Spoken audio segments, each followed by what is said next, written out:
with other students.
Keep going. It's really hard to take care of when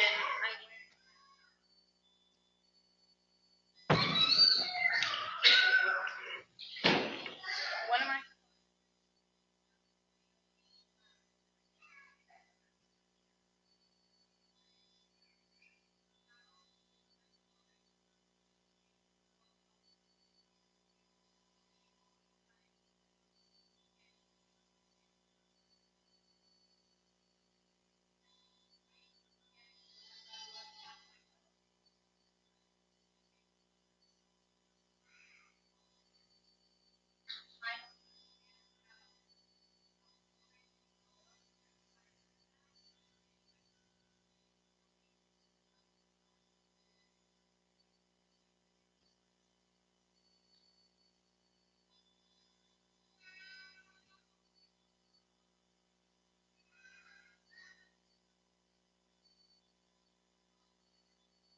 Thank you, Ron.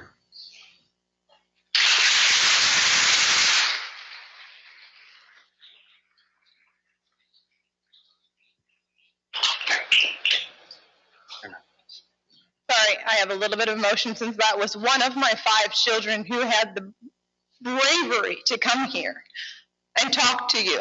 You did a great job. Because she trusts the Board of Commissioners to be her voice when other people are dictating a voice for her outside of her mother and her father, who are the people who birthed her. If I had not told you that I had 5 children, would you know that I have 5 children? Would you know how old I am or how old any one of my children are? Do you know what needs my children have? Do you know where I work, what my profession is? None of these things that build a family and a foundation, what my religious beliefs are. I should have the right to choose for my children their education and whether or not they're immunized or not. I'm not anti-vax or vax. I'll tell you that I am in the medical field. I've been in the medical field for 22 years. I know about vaccines. I've been on the front lines of this COVID. A lot of it is not the truth. You know, a very, very intelligent man crossed my path one time, happened to be a retired CIA agent. I said, if you could tell one civilian one thing without breaking the law, what would you tell that civilian? He said, unless you see it with your own 2 eyes, do not believe anything you see or read straight from our government, a CIA agent. My children can't breathe. There's a song on social media that plays that says, I can't breathe, and it has nothing to do with the masks, but every time I hear that song, I burst into tears. Because I think of my kids. I have a 14-year-old volleyball player who stands 5'4", going into the volleyball season before the height of COVID last year. The height of COVID. She weighed 113 pounds standing at 5'3", 8th grade. After COVID hit and the schools were closed down, she ended up going into a great depression and ended up becoming anorexic and suicidal. And Riley won't tell you this, but she's admitted she wanted to commit suicide as well. I'm sorry. As a mother, it hurts your kids when you want to see their smiling faces. And I'm going to tell you that in the last 3 weeks, these children of mine, personally, have come home skipping down the driveway, smiling, saying how fun school has been. It's so different from last year. It's so great we're playing sports. We don't have to have masks over our face. It's fun. It's important. But there's other obvious medical issues. Thank you for your comment. And just one last comment. We lost somebody to suicide. He wasn't my child, but he could have been mine. And we don't understand the impact of these kids. They think it's their fault. Us parents are saying it's our fault. It's our responsibility. We are responsible for their health and their well-being, yes. But when they're taking it on themselves and they're jumping off of a bridge, when they're doing a trigger to their head, what message are we sending our generation below us? I apologize for the emotional statement, but when it comes to children and a mother or a father, it's really hard to stay composed. So, but thank you for listening. Thank you. Thank you.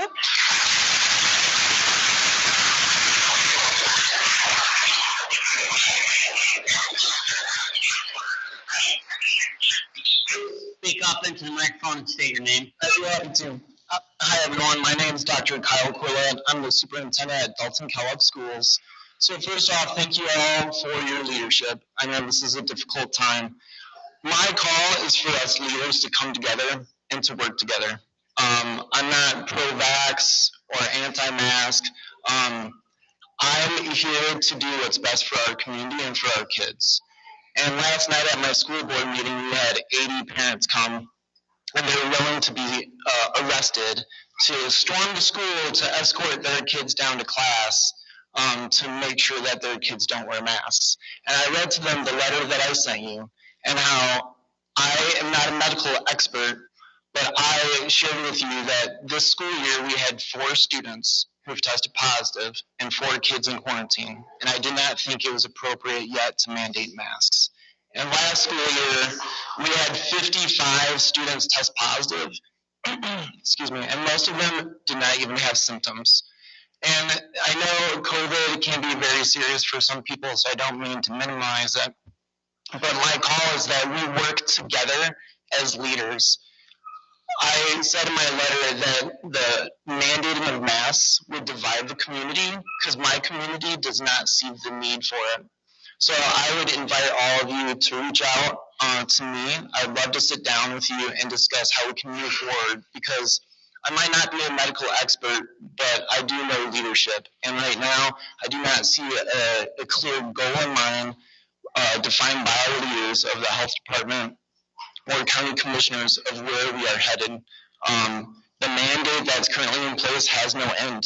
It has no goal. So I would really like to be part of the conversation with you, and I think that as leaders, if we pull together, we wouldn't have such a divided community. So thank you. Thank you.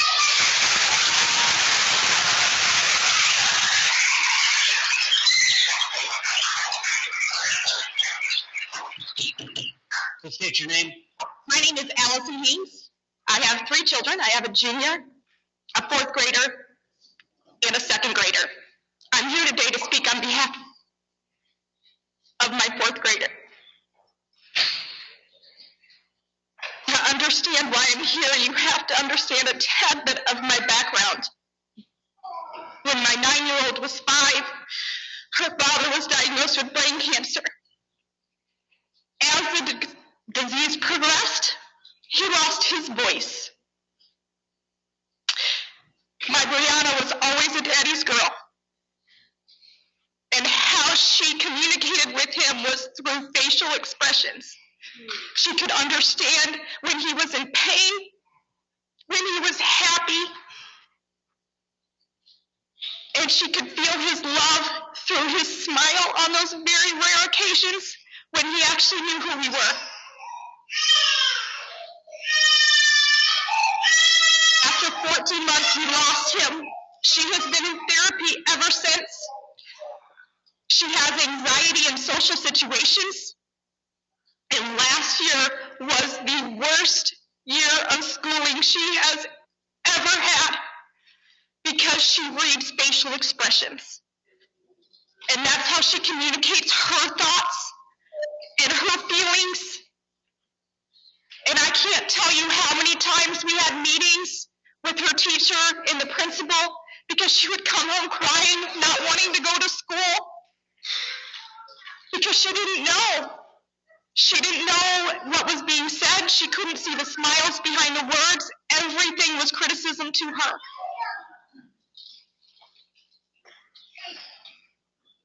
When I got the exemption from her therapist because her therapist doesn't think she should wear a mask, it's not good enough because it's not an ND or an OD or whatever the heck it is. It's not good enough for her. This therapist that she's been seeing for 3 years doesn't have a say. I don't have a voice as a mother. I cannot protect my child from this happening again. From her not being able to make that connection that she does from the facial expressions. And it hurts. It hurts that I tell her, I'm sorry, baby. It's not good enough. She doesn't understand that. But not only that, our teachers that are vaccinated, they're supposed to be vaccinated so we don't wear masks, right? So how she communicates, our teachers have to wear masks now, and she can't read her teacher. And that relationship is gone. Because she can't read her facial expressions, she doesn't know her well enough to know her moods, or her words, or her voice changes. And also she's 9. She's still learning. And we're taking those relationships away from my child. You're taking my voice away from my child, her therapist's voice away from my child. She has nobody. Thank you for your comment.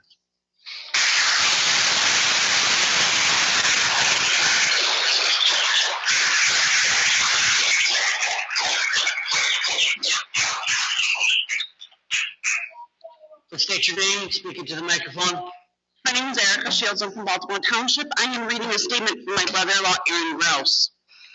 The most recent order coming from the Berry Eaton District Health Department is cause for concern as how it is being run.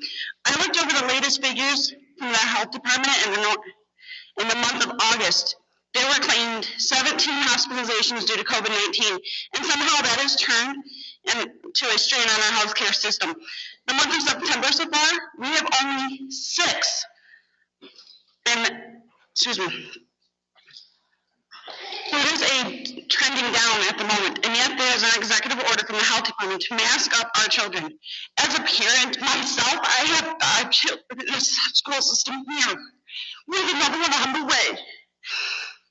From the practical standpoint, wearing a mask properly and maintaining is a form of corporal punishment according to MCL 380.1307B, paragraph H, which says any restraint that negatively impacts breathing. What do the children do that they are being subject to a punishment that was prohibited in 1976? I feel that the time has come to dissolve the union between Berry and Eaton counties.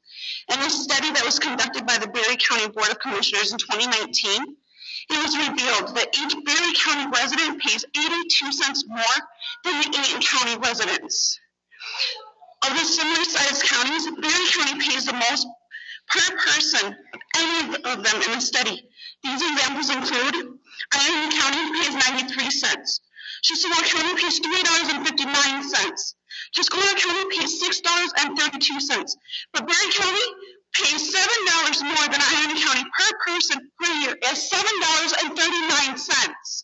I ask anyone who is listening, is it fair that we spend more per person and yet have to share resources with another county? I say no.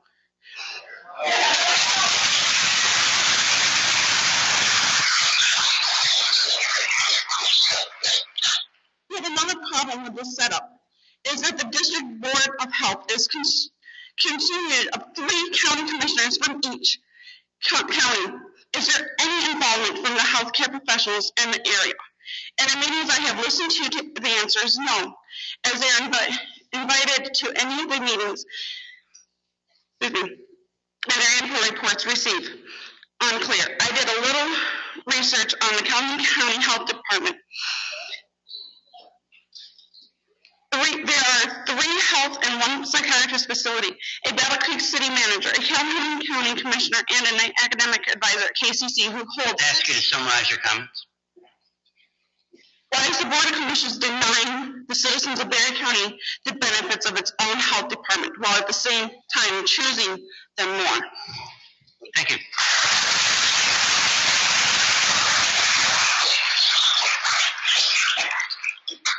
State your name, speak to the microphone. My name is Jamie Seitzman, and I am here today as a mom, a school employee, and a coach. What you guys are doing is wrong, and it's a big mistake. You guys are putting...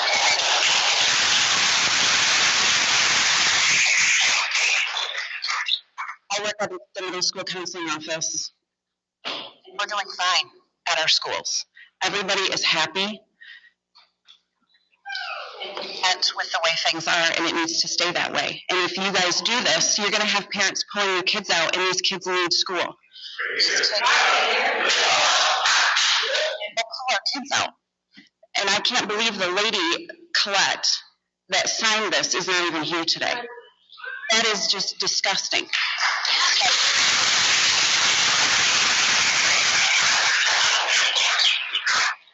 At my volleyball game last night, I had 3 girls say that this was their last game because their parents are pulling them.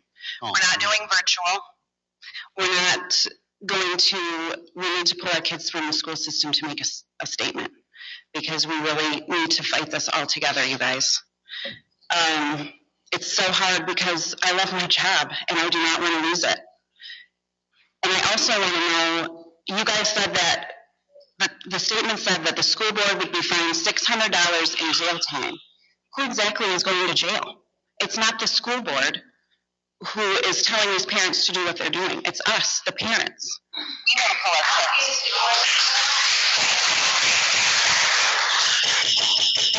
What I appreciate your remarks. Also, no studies have been done by you guys as what these masks will do to these kids long term. The health department has not done any studies. There are studies that were done. Florida State did a study that showed pneumonia on these masks after being worn. It showed strep. It showed meningitis. These long-term effects of these kids in these masks, they don't leave these masks on all day, especially our elementary kids. They're flinging them around, they're sucking them in their mouth, they're spitting them. It's just disgusting and nasty, and they should not be wearing them.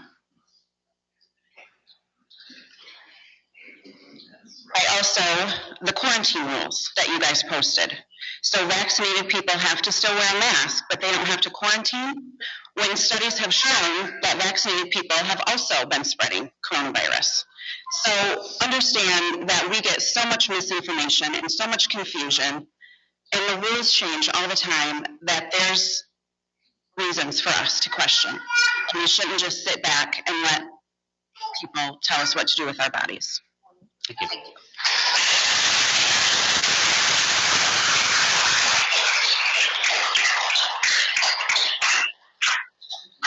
Hello, my name is Kelly Brine. I stand before you today because I have 2 daughters in the Thornapple Kellogg school system, one currently in 6th grade and one in 10th grade. Last year was the worst school year my children have ever had to experience. On an almost daily occurrence, they would beg me to switch them to online schooling, due in part to wearing masks. They would complain of headaches, runny noses, seemed far more lethargic than normal, and just unattached to everyday life. Not only were these physical effects a concern, but the mental health red flags were far more concerning. They were less enthused about seeing friends, playing sports, or participating in general activities they once enjoyed, especially athletics, which further required masks. I do believe that masks are far more negative on our youth than positive, and I took it upon myself to do a little research. The India Today posted on July 7th, 2020, a study in which a grown man wore an air quality machine or a mask while wearing a mask and while not wearing a mask. And the results concluded that while wearing a mask, he was not getting enough oxygen. But you want to do that to our kids. Also, which is stated by the FDA, the use of masks has not been fully proven for antiviral protection. And it states on most mask boxes that the mask does not help spread against the disease. According to an entry from the Wall Street Journal, some kids are fine wearing masks while others struggle. Is this a risk you are all willing to take? What happened to the motto, "No child left behind"? The article goes further into detail, stating those that have glasses struggle because masks can fog their lenses, as well as causing severe acne and other skin problems. Masks become breeding grounds for unsafe pathogens, especially after being worn for 7 to 8 hours a day. Not to mention the distraction they cause children from actual learning. The possible psychological harm of widespread mask wearing is an even greater worry. Facial expressions are an integral part of human connection, particularly to children and young adults still learning how to signal fear, confusion, and happiness. By covering our children's faces, you are muting these nonverbal forms of communication, which can result in robotic, emotionless interactions, anxiety, and depression. As stated earlier, I am witnessing this firsthand. By forcing our children to apply a mask, you are forcing a medical device. And according to the FDA, you need informed consent to do so. Also, according to the FDA, consent cannot be obtained under coercion, punishment, or reward. By denying a child an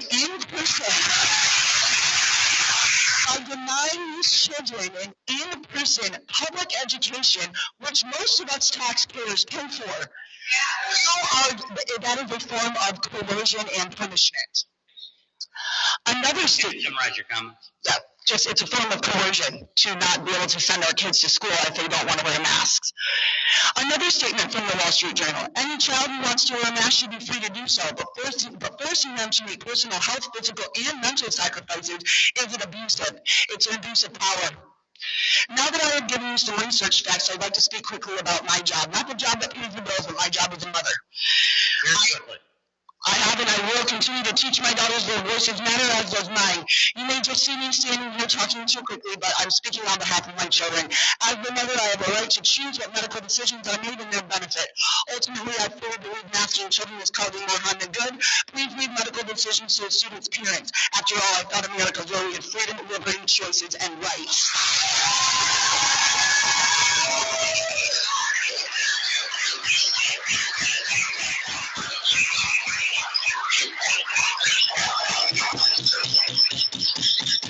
We're going to have 2 more speakers before we have to go to a business break. Go ahead, sir. Hi, my name is Lance Wolf.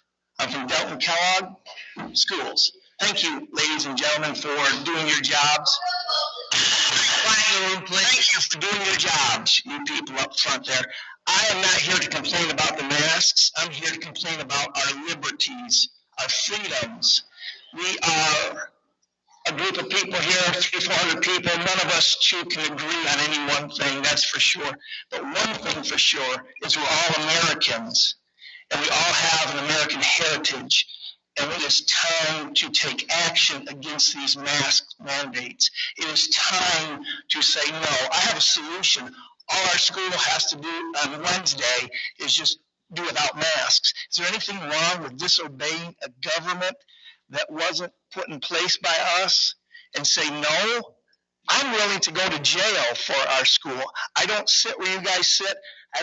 I'm not the superintendent, but I would gladly change places and go to jail and say no, because we are Americans, all of us here, even though we disagree on various points, religion, politics, God knows. But one thing we can agree on is, by God, we're Americans. And it is time as Americans that we say no to this stuff. We've all heard what the masks do. Every one of us knows what's going on with that. It's ridiculous. It's destroying our kids. It's teaching our kids to submit to a government that hasn't been put in place. My children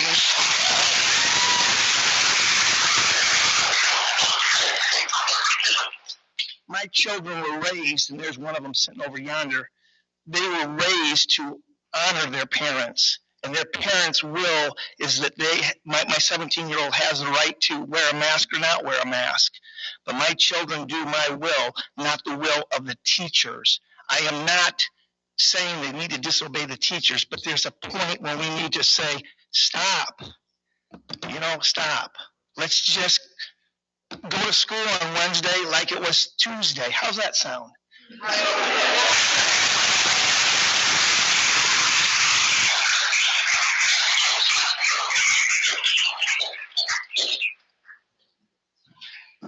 Hi, my name's Don Hoover, and I am a grandfather of 8 beautiful grandchildren, but today I'm here as grandpa for all the kids. And I'm just going to get to the point. I want him to be able to have a chance to talk because he's got to go to school. But there's a little bit of research I'm finding out that there's lawsuits going on in Ohio, New Hampshire, Texas, and the children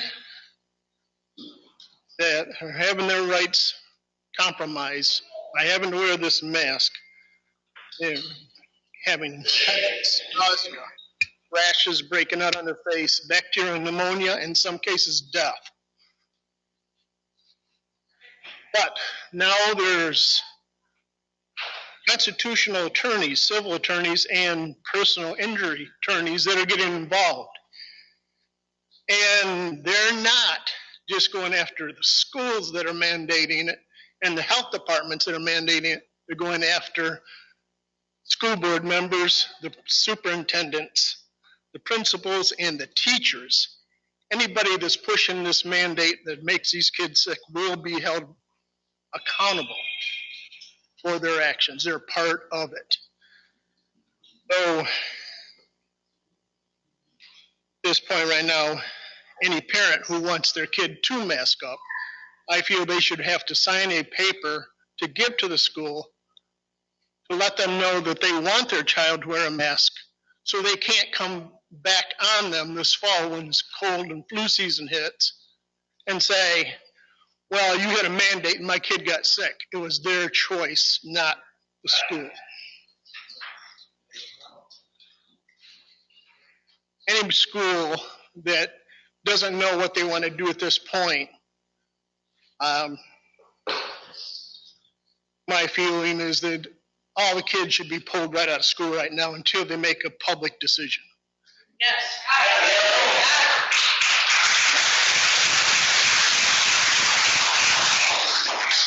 There's no students, there's no money. And we can't have this with our kids anymore. Thank you. Thank you.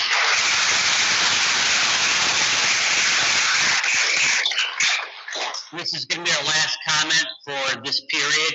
We're going to do a little business for the next session. Go ahead, sir. My name is Gavin Pulley. I'm a senior at Elton Kellogg High School where I'm involved in athletic activities, yearbook editing, and theater production. Today is a Tuesday. I shouldn't be here. I should be in class talking to friends or learning something. But instead I find myself pleading to you guys who don't even know me to not take my freedoms away. My understanding is that this mask mandate's done to help. I ask who? Who are we helping? The students who have so little chance of dying from COVID that in some states the percentage of deaths for them is 0? The staff who already know the risks? Who are we helping? The only thing I've seen that help is depression and suicide. My freshman year, I came in the principal for not the first time in his career had to tell me that a student committed suicide. I went into theater the next day, and our director sat us all down and asked us how we felt on a scale from 1 to 10. I answered 4. I didn't know the guy who even did it. By the end of that meeting, I had to stand outside the auditorium and cry because all of my friends were mourning. Of course, this was before COVID, before we weren't allowed to attend games, go to group activities, socialize, or even show our faces. Last year, I personally heard of 3 separate students that were seriously thinking of killing themselves. And I don't mean they checked the box in the doctor form. I mean the people around them felt so strongly that they were going to harm themselves that they called for help. I know one student who, had he not gotten counseling from the school last week, would have probably taken his life. Suicidal depression, unlike COVID, has a very high chance of death. And I know how this works. We all know how this works. It'll start with masks again, move on to sport restrictions, and then inevitably we are forced to go online. I ask you to consider the students who go home to less than pleasant home lives, the students who go home to a drunk, abusive father, or a father who isn't there, or just the students that don't have anything to eat. These students had one thing that was a constant in their lives: school, a place where they could be safe, hang out with friends, and have a meal. To have that lifeline ripped away from them is more devastating than a glorified flu could ever be. Suddenly, students whose only thing to look forward to in life was school no longer had even that.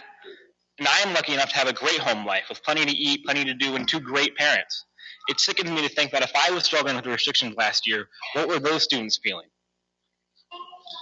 Everyone who wants to wear a mask at school is already doing so. Everyone who wants to not attend in person is already doing so. So I ask again, who is this helping? Everyone who's attending school in person knows the risks, so who are you helping? Let everyone decide what they think is best in their circumstances. We won't tell you how to live your lives, so stop trying to tell us how to live ours.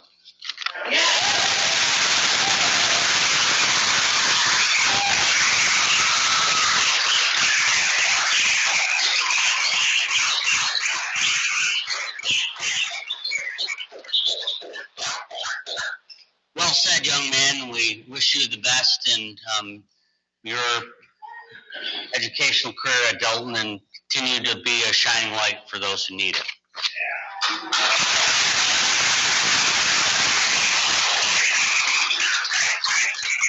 All right, we're going to take 3 issues that we have to do as a Board of Commissioners today, so we're going to move through these quickly.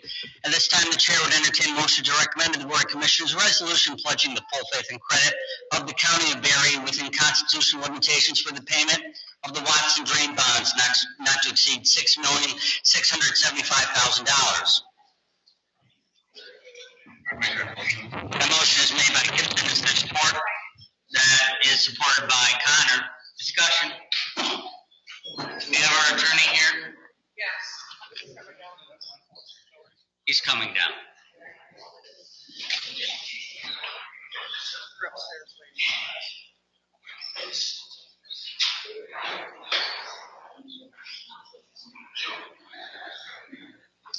Without objection, we will table the pending motion. Hearing no objection, the motion is tabled. This time, the Chair would entertain a motion to recommend to the Board of Commissioners approval of the attached 2020 L4029 form for Berry County to collect winter taxes and authorize the chairperson to sign it. Is that motion? Motion is made by Connor. Is there support? Support. Motion that is supported by Getty. Is there any discussion? Hearing none, all those in favor say aye. Aye. Opposed, nay. The item is approved.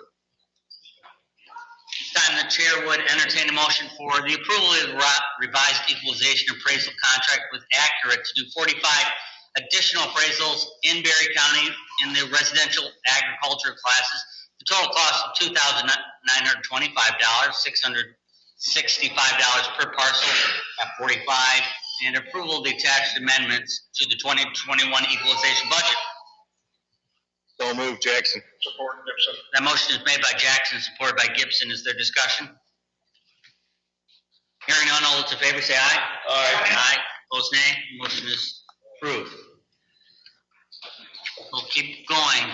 At this time, the Chair would entertain a motion to recommend to the Board of Commissioners approval to reappoint someone to serve as an at-large representative for Berry County on the region. Without objection, I'm going to withdraw this motion because we haven't done interviews. No objection, motion is withdrawn. I'll take from the table a resolution or recommendation to recommend to the Board of Commissioners approval of the full faith and credit for the County of Berry for the Watson Drain project. Mr. Kelly. Good morning, Board of Commissioners. How are you? Good. We're here the Watson Drain Project, we're finally here after many years working on this, and it's the last large project that I'm aware of in the county at the moment.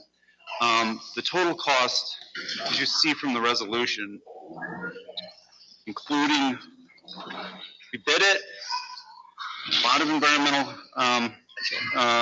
issues with the Department of, well, formerly known as the DEQ. The total cost is $6.675 million. We are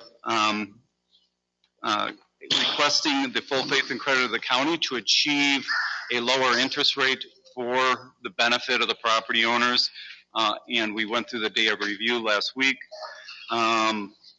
Seemed to go fairly well. And what we're requesting, the same thing we requested in the Cloverdale matter, simply the full faith and credit of the county allows us to go to the bond market, achieve a lower interest rate, and save all the landowners money, including the townships and the county that are being assessed at large for this project. This is going to be, I believe, up for the whole committee next week, and I'm happy to answer any questions if I can. We're simply asking that the board authorize the resolution that's in your packet for the full faith and credit of the Watson Drainage District. Questions from commissioners? We'll start on this end. Mr. Getty. Mr. Smelter. This used to be 5.5 million and went to 6,000. You tell me why. Yeah. Okay. When you're getting ready for the tentative assessments, they are tentative, and it says right in the thing, this is based on stuff that we know so far. After we had that mailing, which the legislature was kind enough to shut our window down, we've got about 5 days to put together a tentative assessment roll, which we were basing it on 5.5 million. After that, we believe we have confirmation from the DEQ that our monitoring plan, which they directed us to create and have yet to say yes or no on, that added about 420,000 to it. Then you add about 120,000 that we were considering putting in solar panels, and Brian and I met out there with one of the solar guys trying to understand how that could work if we could build it. We put an additional 120,000 in to cover that. And then we looked at how much the contingencies. By law, we have to have at least 10% contingency and up to 15%. But with that number getting bigger and bigger and bigger, we said we're going to go with a minimum by code, which is 10%. And that's how you end up with about 6.675. It's actually 6.6 and a little bit, and we rounded it to 6.675. So the legislature did not do us any favors by saying we have to have preliminary numbers and send them out because that doesn't sound like the legislature. I've been doing this almost 30 years now. This is the first project I think that we've had to put the tentative assessment on the first piece of paper. That I love the idea of the transparency of it. I love the idea of getting it out there, but to figure out what the computation of costs is within 5 days, it's going to create an issue. With larger projects, it's going to be a bigger issue. That's my only comment on that. Mr. Gibson. Are the property owners aware of what their new assessment will be for this project? if they call in, they will get it. If they came to the day of review, they have it already. Let me qualify that. If they came to the day of review and we didn't have any appeals, they know their number. At this point, we have 2 appeals coming in on Thursday. At that point, a board of review can change any and all assessments if they deem, for whatever reason, that it should be adjusted. We did. Our job is to try to make it equal to everybody, so we don't differentiate whether somebody owns 1 property or 100 properties. It's per property, and that's one of the bases. The code is very poorly written to direct exactly how to assess anything. It says benefits derived, so it does leave room for good arguments and appeals.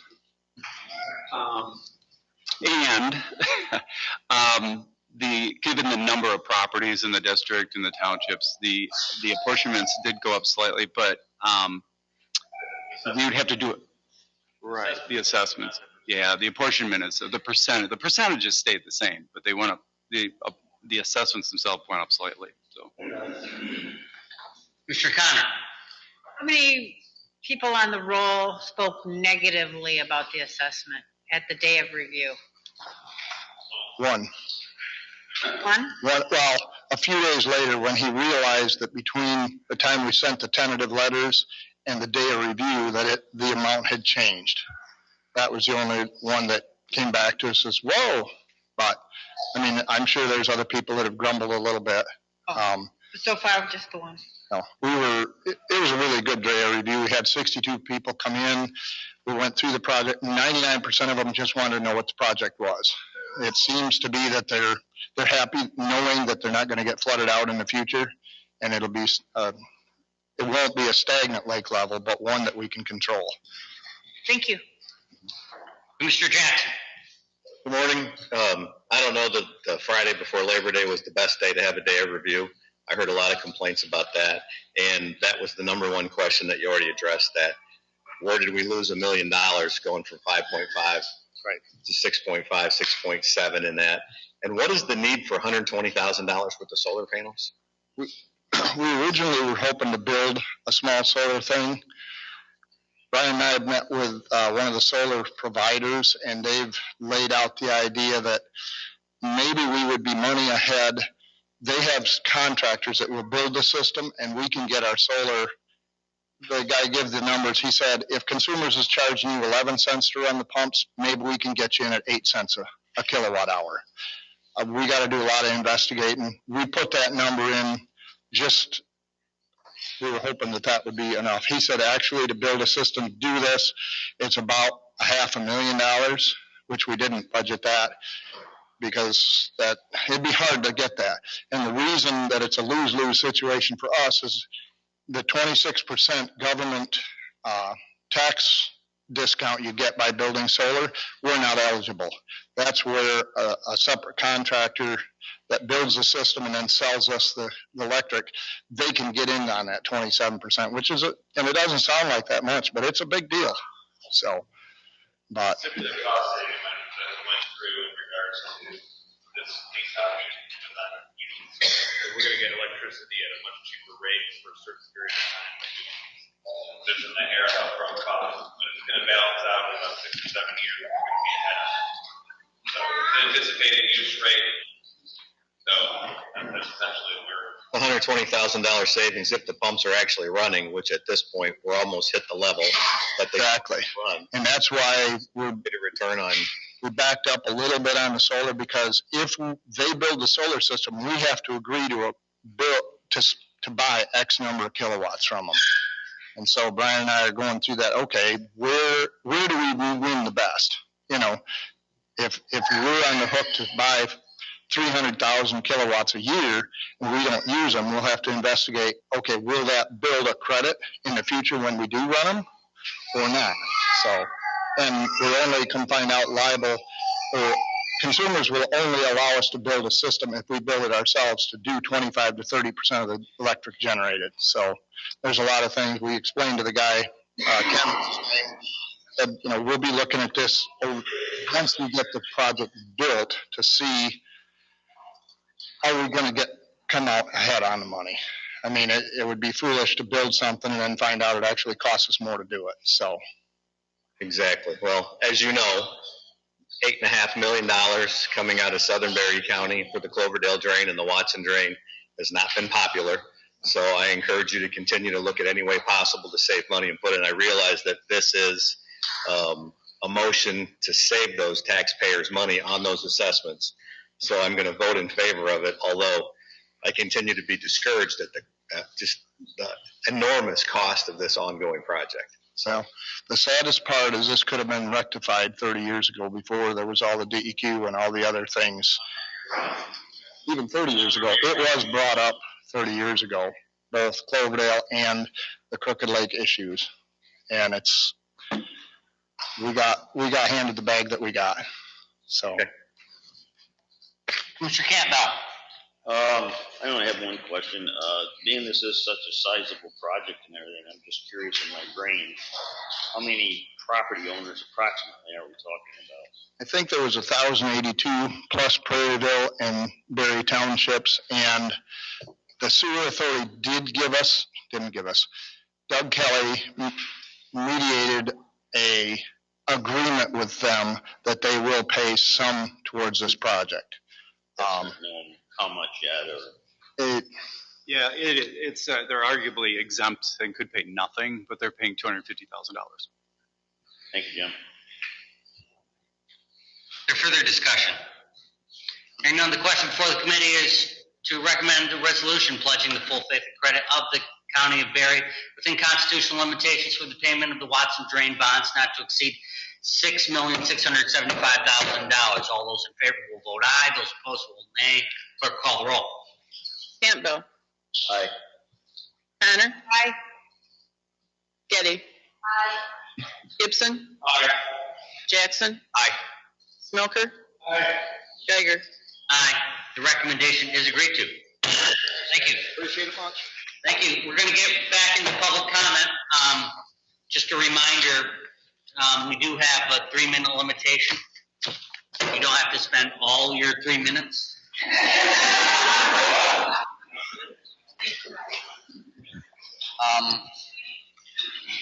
Go ahead and take a break.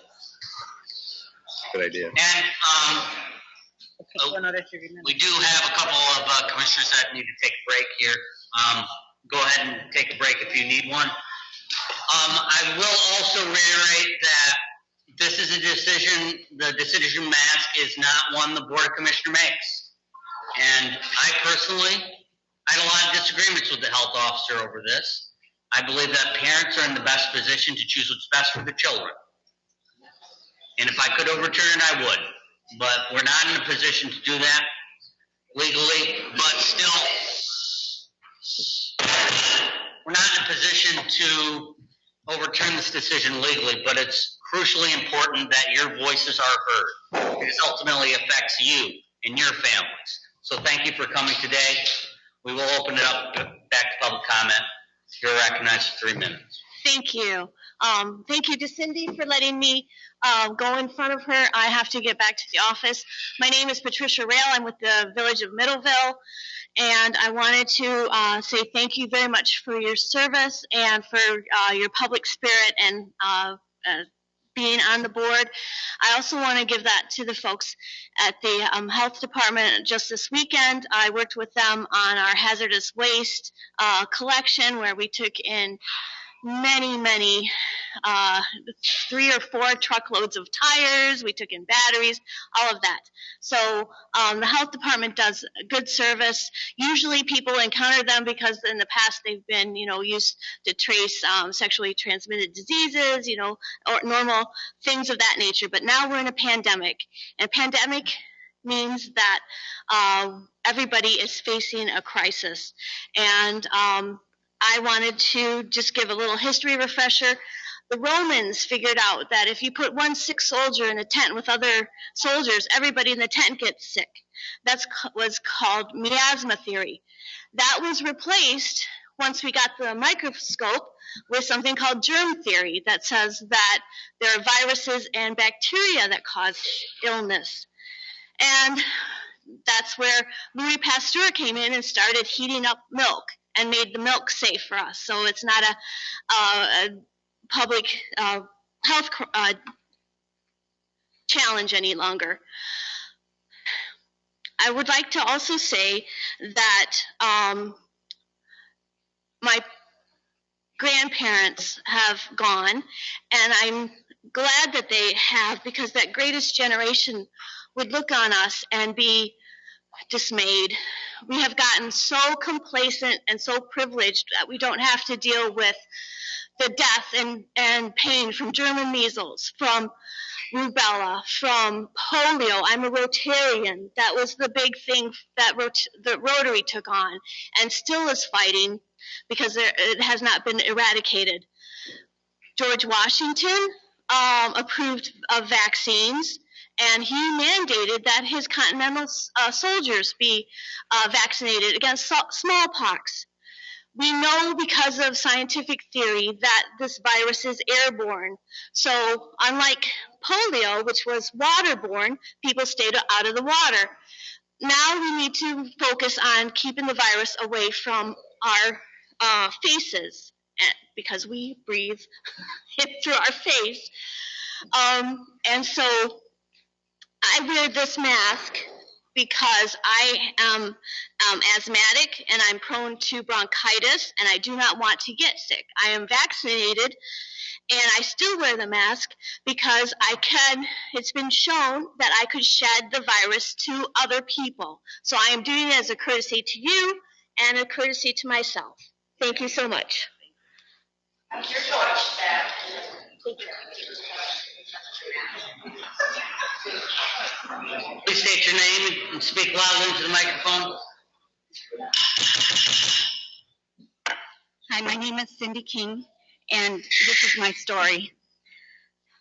Over the last 13 months, my family has made 11 trips to the emergency room at Pennock. Most recently, my husband got a fishing lure in his arm, and 2 hours of work, and those good people were able to make him good to go. Keep in mind, as I'm telling you this, I'm thinking about the COVID measures that are put in place in order to alleviate the healthcare system. So he was there in the ER room for 2 hours. In May, I made 2 trips to the ER with severe COVID symptoms, and I ended up staying for 4 days and received excellent care. Total time in the ER, about 6 hours. The other 8 visits in the last year were due to mental health emergencies that my teenager was experiencing. 8 visits and over 100 hours sitting on a bed in the emergency department, waiting for a room in a psychiatric hospital. Waiting for one bed to open up in the entire state of Michigan. One of those visits, we waited for 47 hours for a bed to open up. There were no beds in the state of Michigan for a psychiatric patient of an adolescent age. There is a mental health crisis among our children in our state, and the COVID mandates are making it worse. The isolation, the fear, the erasing of their faces with masks, the quarantines, the craziness of being in school, not in school, is making the cure the disease. After a time of intervention and an almost normal summer, my child is beginning to see some improvement. He started school again, finally. He started school. He began to make friends. The isolation.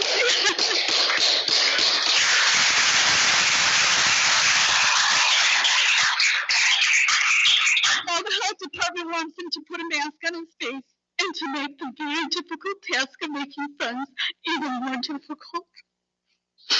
He's not the only one. Every doctor and nurse I have talked to in this last year are alarmed at the sheer numbers of children coming in with suicidal ideation, suicidal attempts, and suicide completions.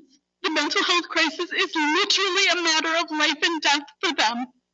And more kids, that's more for them, an issue for them than COVID will ever be. And it is not logical to try to protect them from a small risk comparatively, using measures that will increase the risk of a major problem. I'm asking you guys if there's anything that you guys can do. Please stop the madness. Thank you.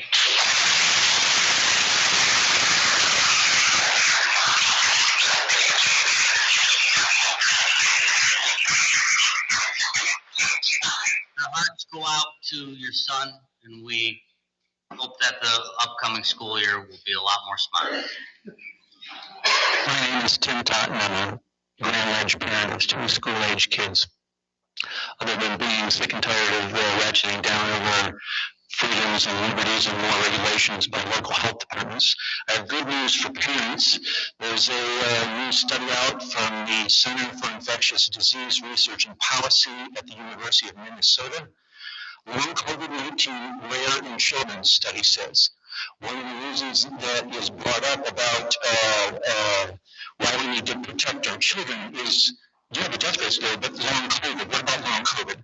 So long COVID-19 rare in children, study says. Less than 1 in 20 children with COVID-19 had symptoms lasting longer than 4 weeks, and by 8 weeks, almost all have recovered, according to a study yesterday in the Lancet Child and Adolescent Health.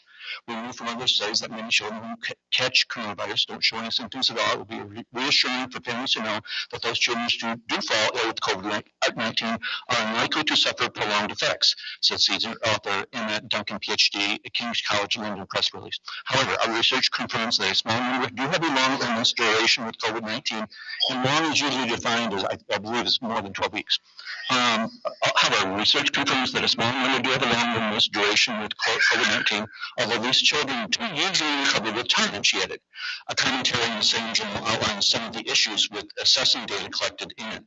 More than 98% recovered by 8 weeks by the researchers from King's College London. They used their COVID study data. And they talk about symptoms and everything else, symptoms like headache, fatigue, whatever. Also, our data highlight that other illnesses, such as colds and flu, can also have prolonged symptoms in children, and it is important to consider this when planning for pediatric health services during the pandemic and beyond. So, it's not about protecting our children. This says what the risk is extremely low to long COVID. The risk is less than that for the flu, for deaths and that. It's not about protecting our children. It's about protecting adults. I find it morally reprehensible that someone mandates that children give up part of their childhood just to protect adults.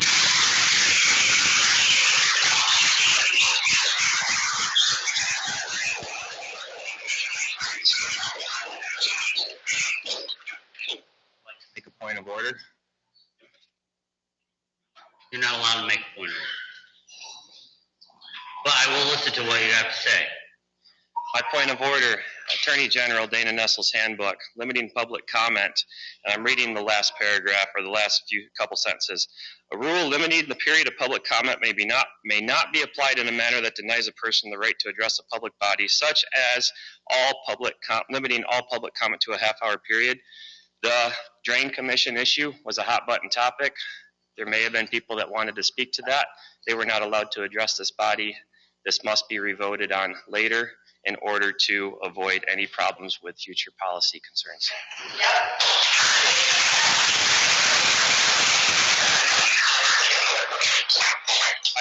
I can give my public comment now. Joel Ibbotson, Rutland Township. May I please see the clock? Thank you. In 5 U.S.C. Part 3, Subpart B, Chapter 33, an individual, Colette Scrimger, except the president, elected or appointed, Colette Scrimger, to an office of honor, Colette Scrimger, in the civil service or uniformed services shall take the following oath. I do solemnly swear.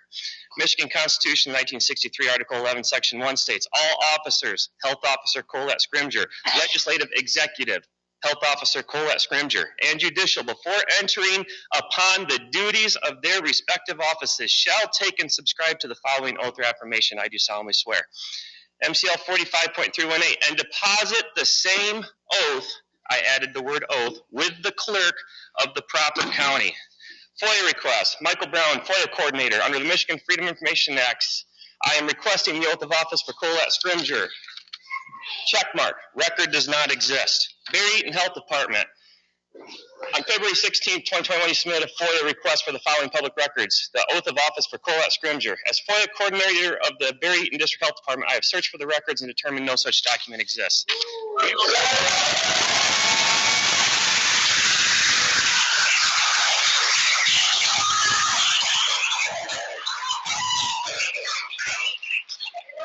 We went one step farther than that. Eaton County, in regards to your request for the oath of office for Health Officer Colette Scrimger in the county clerk's office does not possess any record responsive to your requests. I I believe I've gone above and beyond to prove that she has no oath of office. MCL 15.151, let's say we want to call her an employee. All persons now employed or may be employed by the state of Michigan or any governmental agency thereof, Colette Scrimger, shall take as a condition of their employment and subscribe to the following oath of affirmation as required by members of the legislature. I do solemnly swear. You all took that oath. MCL 201.3, Section 3 states, every office shall become vacant on behalf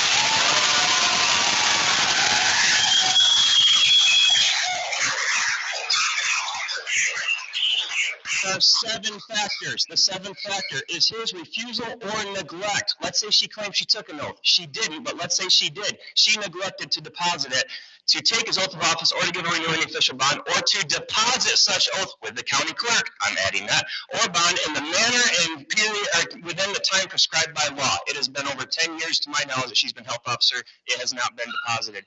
When a vacancy shall occur in an elective or point of office, it shall be filled in the following manner. 2, if the vacancy shall be in any other county office, either elective or appointed, the judge of probate, the county clerk, and the prosecuting attorney shall appoint some suitable person to fill such vacancy, and the person so appointed shall hold the office for the remainder of the unexpired term. It is the duty of this board to sue for quo warranto against the health officer. These executive orders that these emergency orders that she issued, the rules aren't even correct in them. If you look, they're all 1 digit off. It was a very sloppy job. Without her oath, she has no authority to issue them, and without her being deputized by our sheriff, Darlene, who I like, she has no authority to enforce them.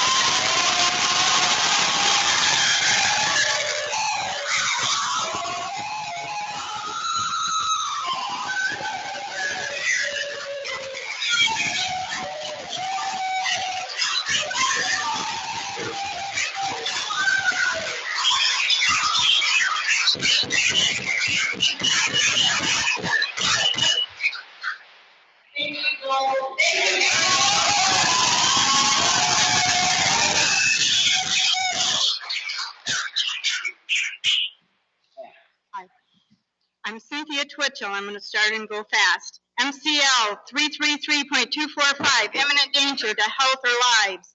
Upon a determination that an imminent danger to the health or lives of individuals exists in the area served by the local health department, the local health officer immediately shall inform the individuals affected by the imminent danger and issue an order. In subsection 3, it says, as used in this section, imminent danger means a condition or practice which could reasonably be expected to cause death, disease, or serious physical harm immediately. Since the so-called emergency order was signed on September 17th, but does not go into effect until September 22nd, there must not be an imminent danger.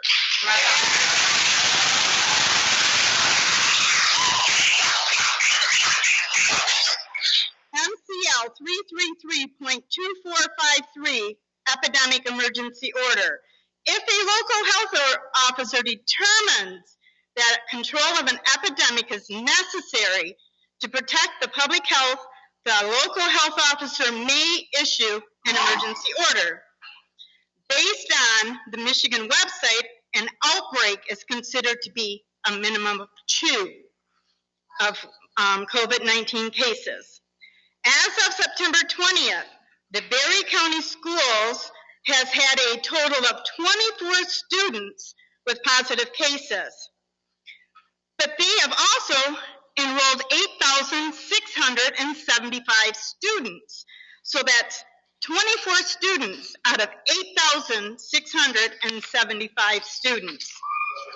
For the year 2021-22, Eaton County enrolled 17,499 students, of which 16 have come up with positive cases.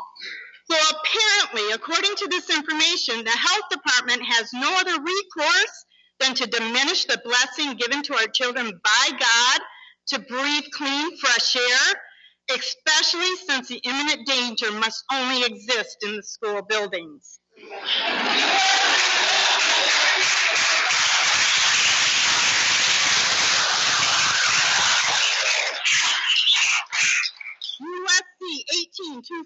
1, conspiracy against rights. If 2 or more persons conspire to injure, oppress, threaten, or intimidate any person in any state in the free exercise or enjoyment of any right or privilege secured to him or her by the Constitution of the United States, or because of his having so exercised it, they shall be fined under the title or imprisoned more than 10 years or both. And if death results from this act committed in violation of this section, they shall be fined under this title or imprisoned for any term of years or for life or both. I'd ask you to summarize your comments. Nope. Each of you need to really... Child suicides have increased. Child depression has increased because of the mandates that have been enforced. I, for one, think it is about time an investigation is warranted into these deaths, and those who wrote and enforced those mandates should be held to the letter of the law. In regards to the BEDHD letter dated September 17th, where it quotes Ben Geiger, chair of the Barry Eaton District Board of Health, the governing body of BEDHD, and saying, the Board of Health respects Mrs. Grimsger's decision and refuses to engage in divisive political theater that changes no minds and overturns no orders. For the sake of our children, our families, and our public health staff, let's move forward with respect and empathy and civility. Ben Geiger and the Barry Eaton District Health Department need to be held accountable according to USC 8242, conspiracy against rights. That statement is a direct violation of our First Amendment right to petition the government for a redress of grievances. You cannot stop us from exercising the right to tell you what we think of the tyrannical, unconstitutional, illegal actions of the health department, and to say that you refuse to listen to us violates that right.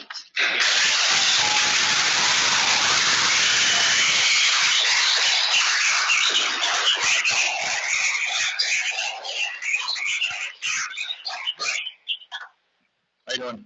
Dave Lemkowski, TK Schools. In June, July, and August, we as parents advocated for parental rights at the Board of Education meetings. There was a survey conducted, and 70% of parents and teachers wanted parental rights to send their kids to school with masks, or teachers to wear a mask or not. There was also a town hall, and the superintendent released his return to school plan on August 12th, giving parents the choice. I just want to be clear that results of that survey. 70%, sir. 70% of parents. 70s. Parents and teachers. Parents and teachers decided that it should be the parents' or teachers' choice whether to wear a mask or not. On August 12th, the superintendent released the return to school plan and honored those choices. Unfortunately, 6 days later, the school board president, Kristen Cove, sent 2 emails to the health department going around our backs and demanded that they impose mandates. We discovered this through a FOIA. Obviously, we weren't very happy with it. Personally, we have 2 girls, 5th grade, 7th grade. One had a medical exemption last year and didn't wear a mask all year long. One had to wear a mask.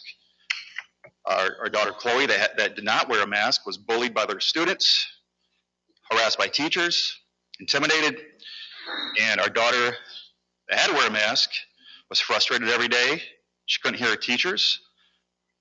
She was depressed, and she'd often cry. Listen, we are not pro-mask. We're not anti-mask. We're not anti-vaccine. We're not pro-vaccine. What we are is we're pro-choice.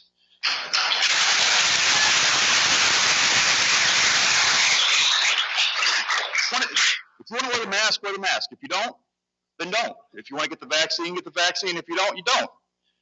You know, we would gladly sign a release of liability or a waiver to send our kids to school if that's what it takes.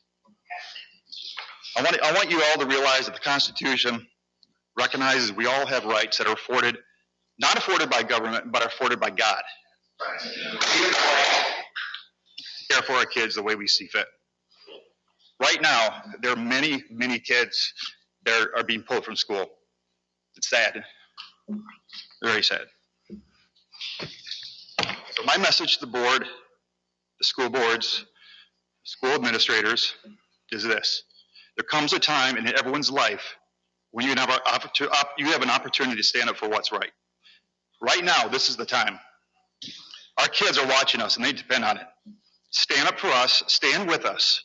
Tell Colette we've had enough and we're not going to take this anymore. Thank you.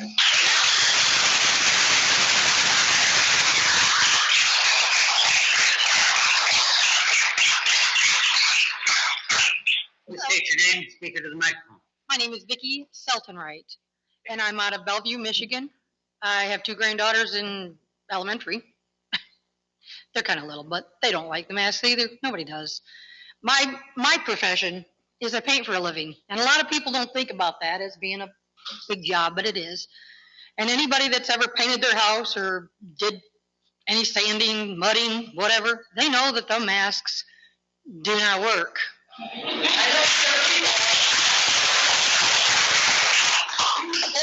If you're sanding drywall, if you're painting your walls, your face is covered with a mask.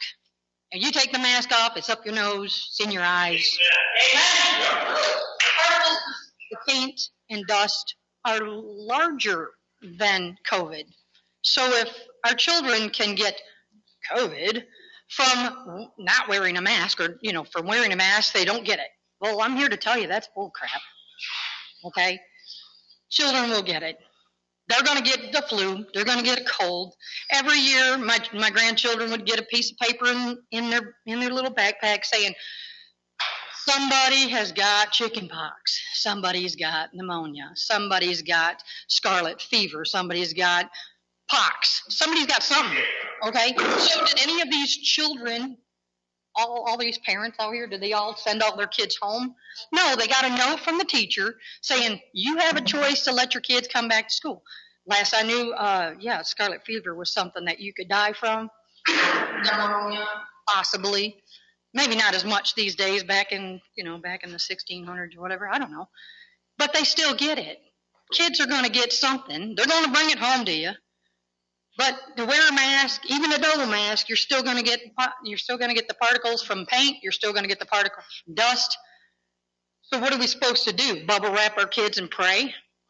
No, I'm afraid that's not going to work either. We can pray all day. We're all going to do it anyways.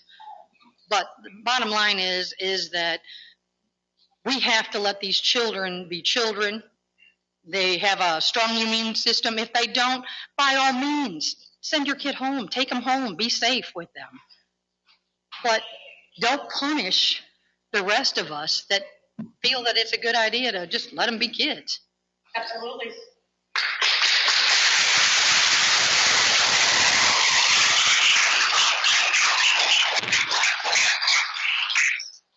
My name is Kat Gonzalez.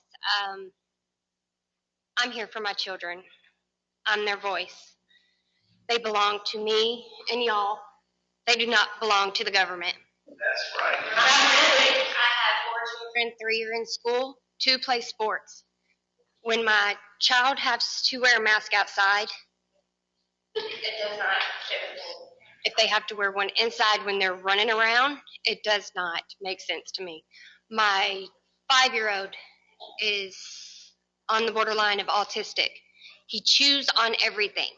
His mask, his shirt, his backpack tie. He's putting everything in his mouth. And I know my child's not the only one that does it. So this mask is not saving my child. It's making him more endangered than he was, even if he wasn't wearing a mask. I pulled my oldest from one school to the next because she was having anxiety wearing the mask. It didn't work. They mask up over here, they mask up over here. I have 2 in Bellevue and 1 in Penfield. They still come in contact with everybody from Berry County and Calhoun County. So it doesn't matter, one school's all masked up. Why isn't my other one? They're coming back and forth. I'm a painter just like she is. And I come in contact with a lot of people during the day. I'm not wearing a mask. Why are my children having to sit there all day wearing a mask?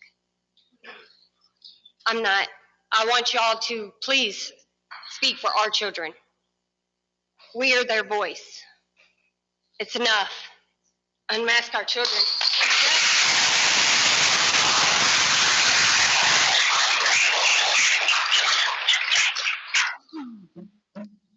My name is Jessica Milcher, and my children attend the Hastings area schools. My daughter last night spoke at the board meeting, and her voice was heard. She stated how it's harder for her to learn. They're constantly being yelled at school about improper mask wearing. It's harder to hear. Teachers don't always write on the boards, so she feels as if she does not get proper learning at school wearing masks. My children will not go to school if the mask mandate states. They are Americans. They have a choice, and we have to stand up for our children.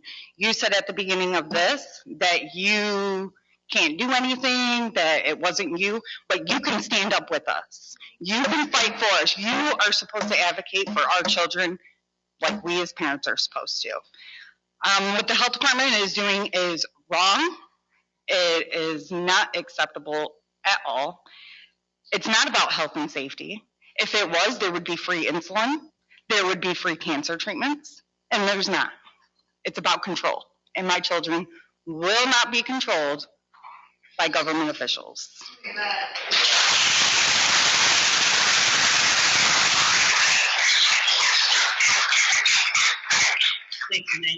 My name is Brenda Holofield. I am raising 2 grandchildren. I thought I was done, but okay. They came to me, so we're winging it. Thank you. My kids have speech impediments. So when they have that mask on, my son, I call them my kids, they have anxiety, they get frustrated, they start stuttering, so nobody can understand them. I have to take the time and say, calm down, it's okay, take off your mask. But they can't do that in school. Teacher just says, go sit down, I'll help you in a minute. Well, that's not fair to him. My kids are 1.5 years behind in school right now because of this. First of all, it took me 8 months to get my kids into school. I was fighting the district to get them in there. I fought then and I'll fight now. I will keep going. Them, my babies, ain't nobody taking my babies. So I will do what's best for them. And whether home is playtime and school is learning, we'll go back like we did before. We will break it up and I will educate them myself. I'm not smart. God forbid I'm not smart, but I'll do my best. So please look out for the children that have impediments or therapy that they need to not have to go through that again.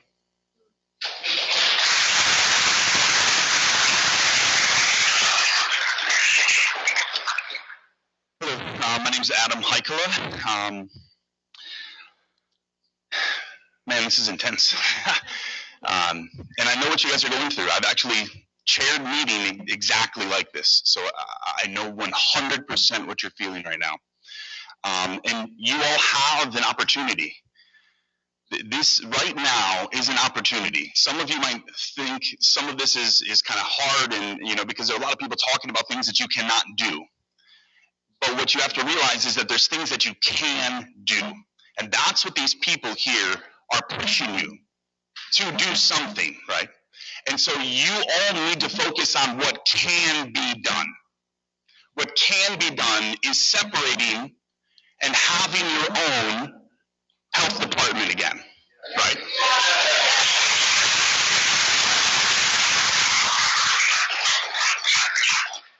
That is truly what this is about, right? And you all have that opportunity. You all have an amazing county here in Barry. I had someone from Texas here on 9/11 that spoke.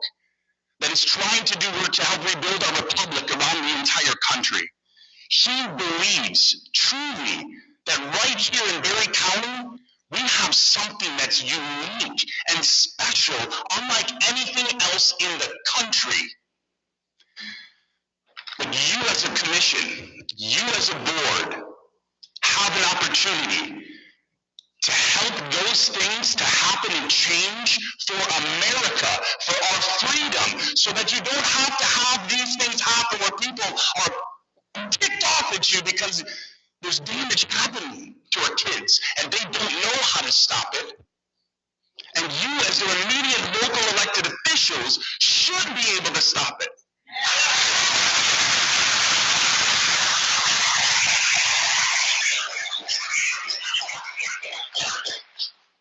So don't take this as a bad thing. Pressure is what creates diamonds, right? Immense pressure is not a bad thing. That's how we all grow and become stronger and become better as a community. And as we can become better as a community, we can help America become better once again, truly, because it's about freedom. It is all about freedom. Thank you.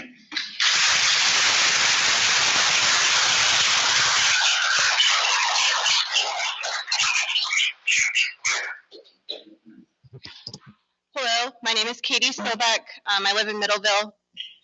I am a mom of 4. My older 2 are completing their last day at TK today. A week ago, I asked my 1st and 3rd graders a few questions about masks in school. My 1st grader said that it feels awesome to get to see his friends' faces. My 3rd grader said that he can hear and understand his teacher better this year. When asked if the only way to go to school was to wear a mask, what would you want to do? They both said homeschool. Due to the recent mask mandate, we will be homeschooling starting tomorrow. Last school year, my kids did not have any specific negative mask wearing experience, but the overall feeling from them was that they did not like it and they don't want to have to do that again. And my husband and I fully support that decision.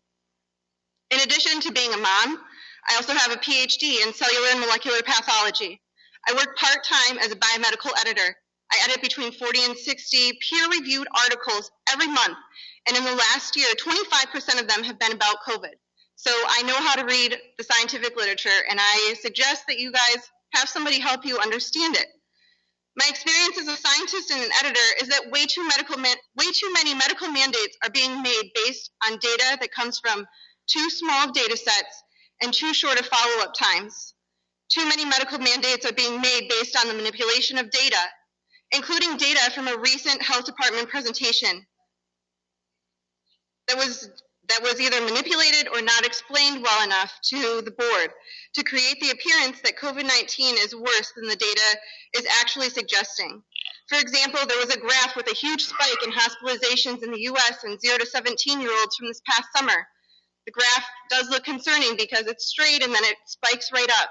However, when you look at the y-axis, you will notice that the number is 0.35 hospitalizations per 100,000 population. That is 35 kids in the entire United States hospitalized during that time period out of 10 million kids.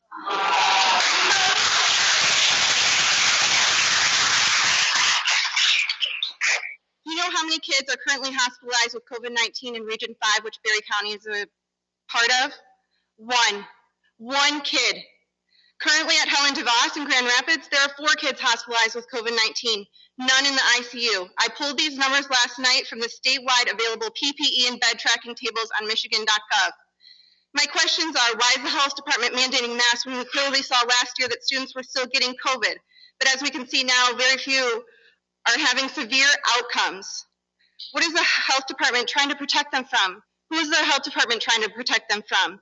I know that the health department is aware that the age groups that are at the worst, have the worst COVID survival rates, also have the highest vaccination rates in both Berry County and Eaton County.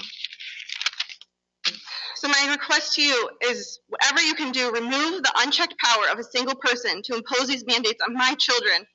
My fear is that this is creating a slippery slope for all sorts of medical mandates that are created on little data with not enough follow-up time. Thank you.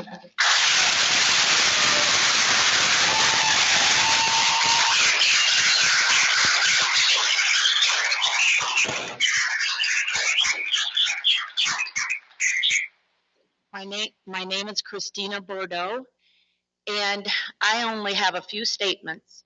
I believe in our Constitution. I believe in freedom, and let freedom ring, and ring against our kids having to wear masks. We need to stand with the kids, and everybody needs to be here on Thursday.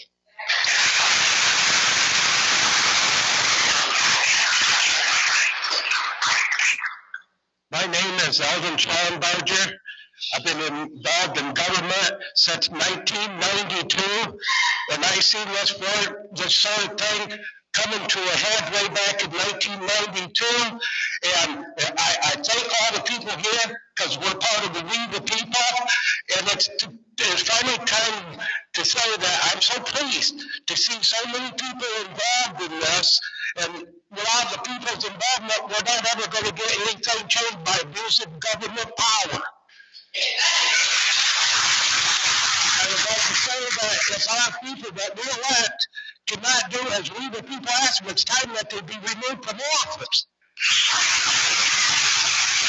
People in there who will represent us as they're supposed to do and not look out for their own personal interests, like moving up in political jobs from one job to another because they think that's more important than represent us as we the people. And that also goes for our local school board. I was at the local school board last night, and the Open Meetings Act was violated because they did not want to hear what I had to say. They shut me down.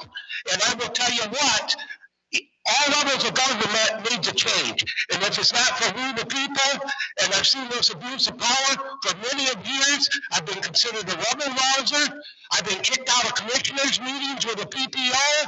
I've been involved for so many years. It's finally nice for me to see that finally people are waking up to the state of our country and the way it's becoming. Thank you.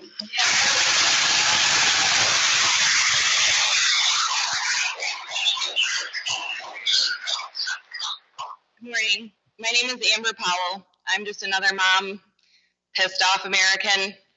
So I'll probably blend in, but I'm also a registered nurse. And I'm a mom of two boys. They're in preschool and first grade at Thornapple Kellogg. I worked the front lines of this pandemic. And at first I was scared. I didn't know what this virus was. I was worried about my children and making my loved ones sick. But as the months went on, I began to see that this so-called solution was becoming much worse than the problem to start with.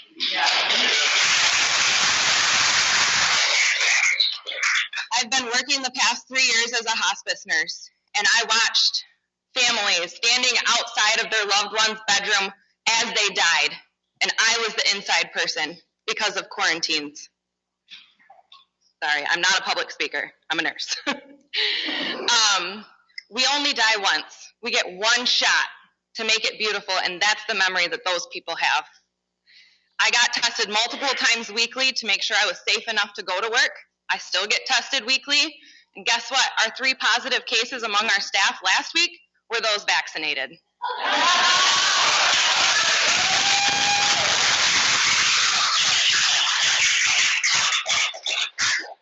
I've been a faithful healthcare worker for the past 10 years of my life.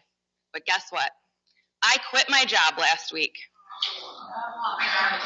I refuse to have anyone besides myself make medical decisions for me. I was given the option of a medical or religious exemption, and I had it drafted, but I was told that they would review the sincerity of my religious exemption. I really can't believe we even got to this point in our country, but I can handle it. I'll fight for myself. I know what's right and what's wrong because I was raised by great parents. But you will not come after my kids. Their health and well-being is my responsibility, not the government or anybody else. Pre-COVID, at work we were encouraged to wear a mask if we weren't feeling well to prevent the spread of the flu. What happened to that logic? The thought of putting a healthy person in a mask is completely asinine.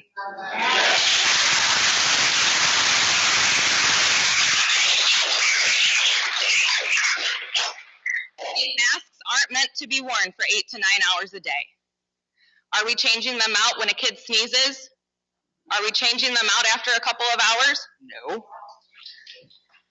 And I'll give you $10 for anybody that can show me a child, school-aged, that can properly take off and put a mask back on. And guess what? You're not supposed to put it back on. You take it off once and you throw it away.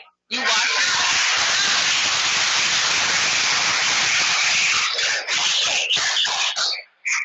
That being said, whoever wants to wear a mask, if that makes you feel better, by all means. But you will not tell me or my children that we have to. We should not be forced. My first grader spent his very first year of school in a mask last year. Let's get it summarized. Okay, I'm almost done. He was prescribed glasses during a vision test at school, but he wouldn't wear them because they fog up. His face also broke out with a rash that was embarrassing to him. There were red bumps all over his chin. He was extremely tired and crabby and not the young boy he was before school started. He's at a pivotal point in his life with learning to read. Please tell me how he is supposed to differentiate the sound of an M and an N without being able to see his teacher's mouth. Last time I checked, we still live in America, which is a free country. So when you say there's nothing you can do about this mandate, I find that hard to believe.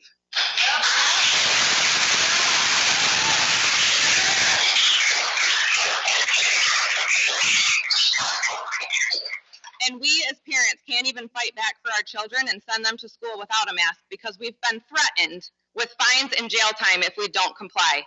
This looks a lot more like communism to me.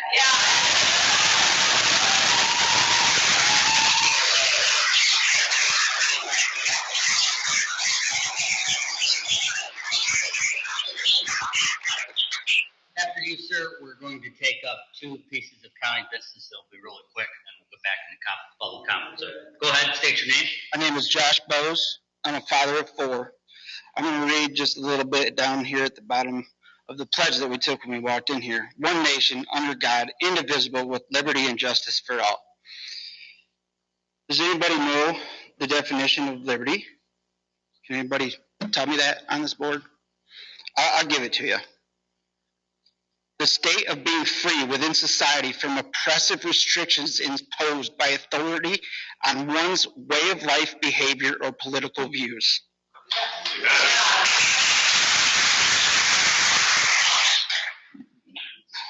I'm not a public speaker either, so bear with me. Doing fine. Everyone that came into this room understands COVID's out there. We all took mitigated risk walking into this room. Mitigated risk assessments are done by every person every day. You get on the highway, you speed it 15, 20 miles an hour over, that's a mitigated risk that you choose to take. I'm choosing to take a mitigated risk that my kids will not wear a mask. This official that put this in took no oath, took no oath to this community or the Constitution. Who approved the hiring of this woman? You say you can't do anything. I don't believe that as well. We have a legislative branch, right? You can ask them for help to get her out. Yes. To make her leave. This type of communist, tyrannical government has happened before. I don't know if, I'm sure everybody's heard of the Jews, correct? If we don't stand up now, don't you think they would have wanted to stand up when Hitler was loading them into cattle cars?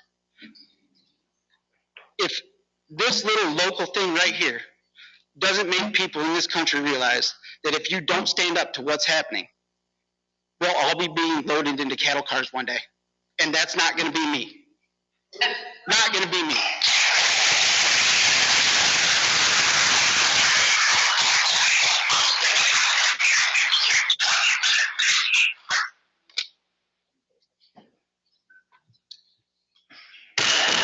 All right, we're going to take 2 items for public comment. The first, or 2 items before the board. The first is the Berry County Conservation and Easement Board. At this time, the chair would entertain a motion to recommend to the Board of Commissioners the reappointment of Robert Vanderbout to the Berry County Conservation and Easement Board position representing the Planning Commission for an annual term that runs concurrent with his Planning Commission appointment that began on May 1, 2021, and expires on April 30th, 2022. Is there any comment?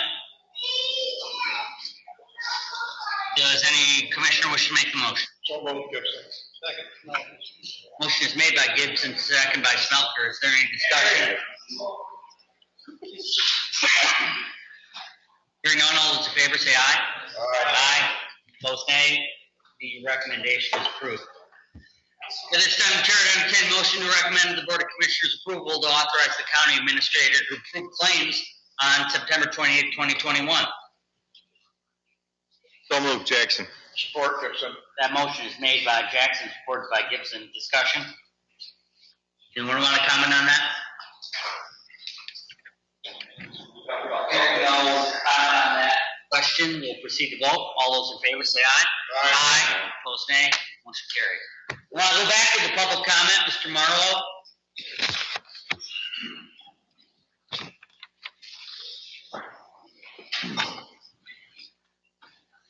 Mike Marlowe, the Alton School District. I have 2 grandchildren that attend there. I tip my hat to the superintendent who presented himself this morning.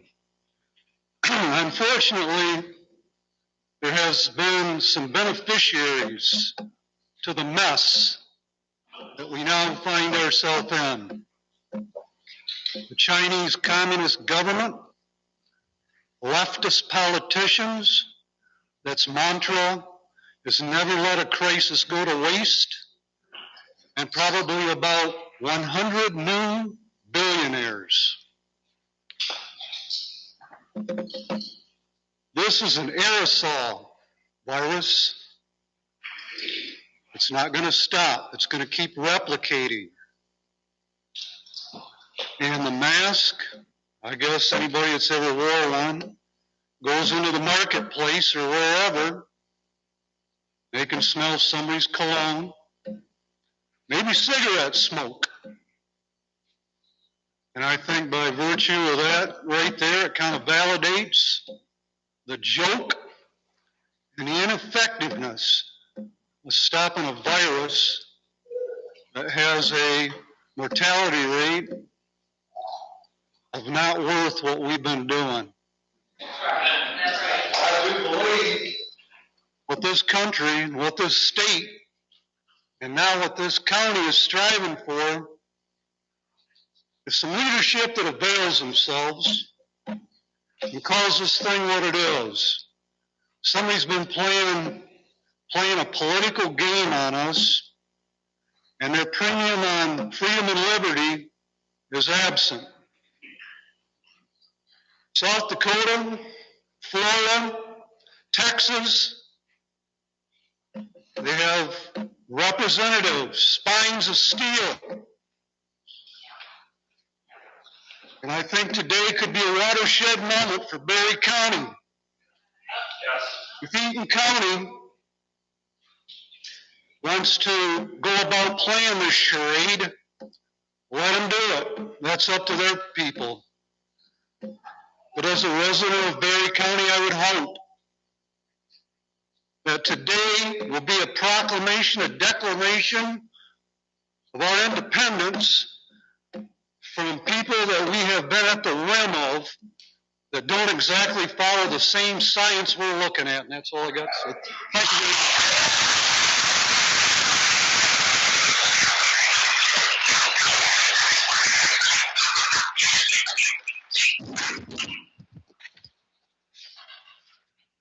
Hello, Gary White. Hastings Banner, September 2nd. Boards owe response to public. Did you folks read that? You are a board. You've been given no responses. If your agenda does not allow you to do this, you need to change your agenda. I'm pretty proud of Berry County residents have been showing up here and the speakers. Your chairman says you don't have the right to do anything. Point the finger at the health department official, correct? Well, apparently, your residents have done the research for you. You have the power. You have the right. You have the responsibility to do the job that you've been given power to again. I went to Maple Valley School Board meetings last Monday and this Monday, over 3 hours for each one of them. The first one, they struck down and said, recommendations means the parents choose. Last night at the board meeting, they said they will accept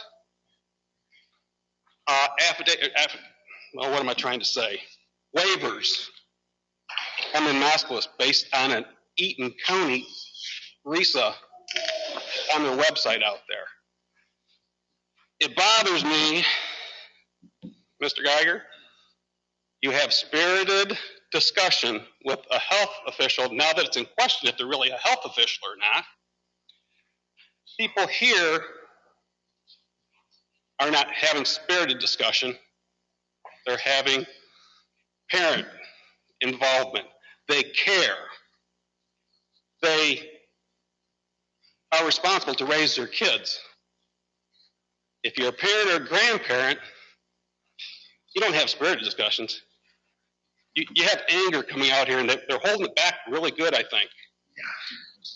You have a tyrant in Lansing that got shot down in the court, moved her state health department to do her dirty work. Now it's a political season back up. Wants to get reelected. Now we got to go down to the local boards doing her work. You got a job to do. You've been given back your authority.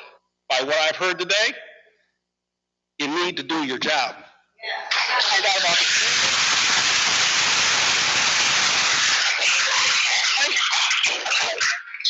No. If you don't do your job, then you should quit.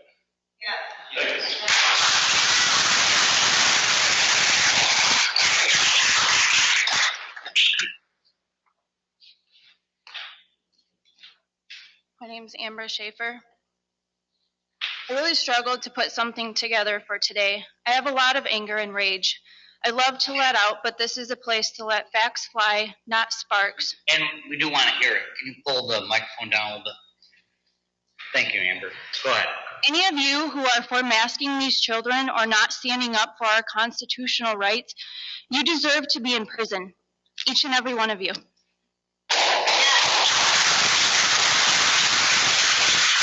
For child abuse. Because that's exactly what it is. And that's putting it lightly. My oldest failed miserably last year in virtual.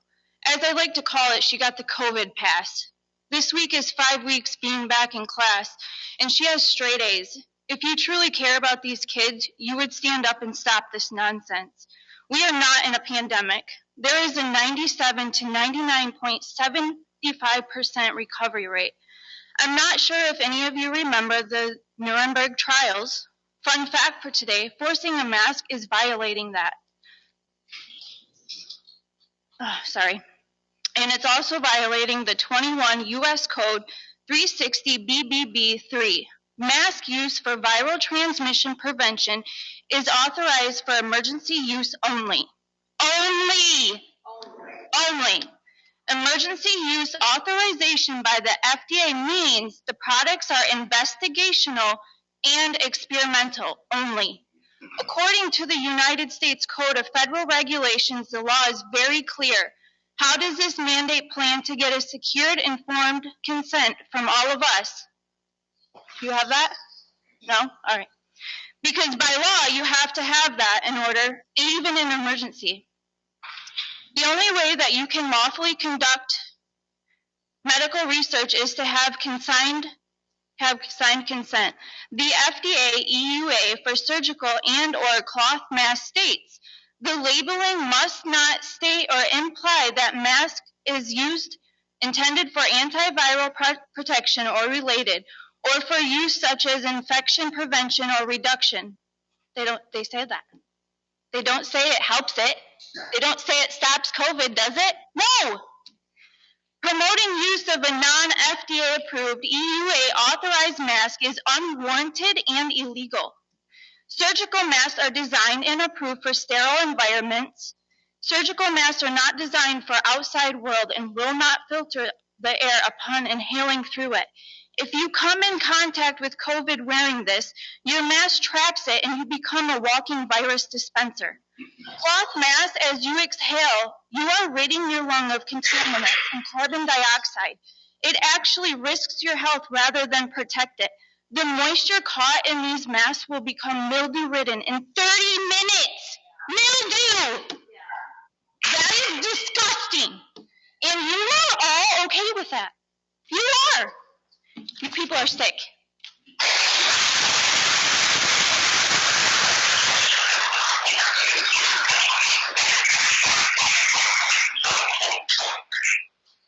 Larry Bass, Carl from Center Berry Township, or Berry County. I am totally against the mask mandate. As far as I'm concerned, this is an overreach by one more unelected official. Okay. I've dealt with the health department probably more than most people here, is my involvement with getting the toast regulation repealed. It was my experience, there's no oversight in 90% of the times with the health department. You folks that are on the health board, as a rule, you have Stockholm syndrome. You're identifying with the enemy. I don't know a better word to say right now. FOIA requests, it can be difficult to get FOIA requests from the health department. I've had to, threaten to take them to court before to get them. So I heard that mentioned earlier today. They're 100% correct. I think we're to the point, we need separation. We need to separate the two health departments. The demographics don't match. They're totally out of line. And we had an opportunity to do that a couple of years ago, and two of you folks that were backed down on it. They refer to us as the Hicks from the sticks when Eaton County is talking. I can give you a recording on that. Things you can do. Number one, you say you can't do anything. Yeah, you can if you've got the fortitude to do it and give us a strong, decisive leadership that we need in this county. Number one, you can go on record as saying, as the Board of Commissioners, you can go on record as saying you oppose this mandate. Okay, if you don't do that, you're in favor of it. There's no, you can't do that. Things with the, I've heard all the photo garb about not being able to do anything with the health officer. Well, guess what? I'd rather seek forgiveness than ask for permission when it comes to doing something. There's three choices you have. You can ask Thursday morning. You can ask for the resignation. You can also put her on leave, paid or unpaid at this point. I don't care. I want her out of the way. And you can also fire her if you've got the stones to do it.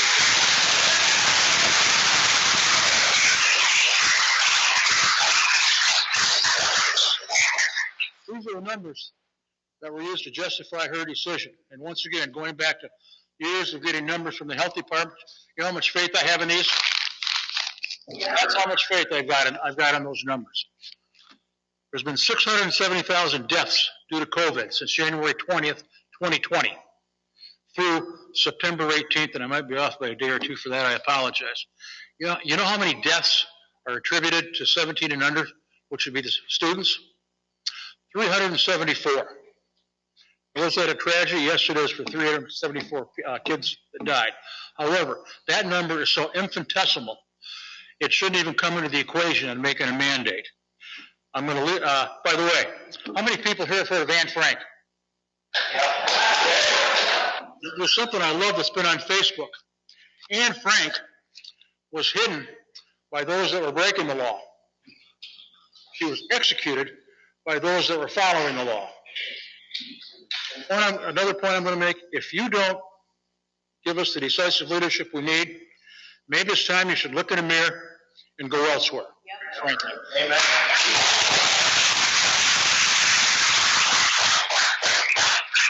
Folks that are on the Board of Health, if you're afraid to make the necessary steps or take the necessary steps and be firm and resolute in your viewpoints, maybe it's time you need to get off the health board. We need 3 more people representing Berry County, as we should be represented. And by the way, that has not changed since the toast regulation was repealed. I'll close with this. There's legality, there's morality, and there's ethicality. Things can be legal, They cannot be ethical, and they cannot be moral at the same time. You should really think about that. Thank you very much for your time. I appreciate it.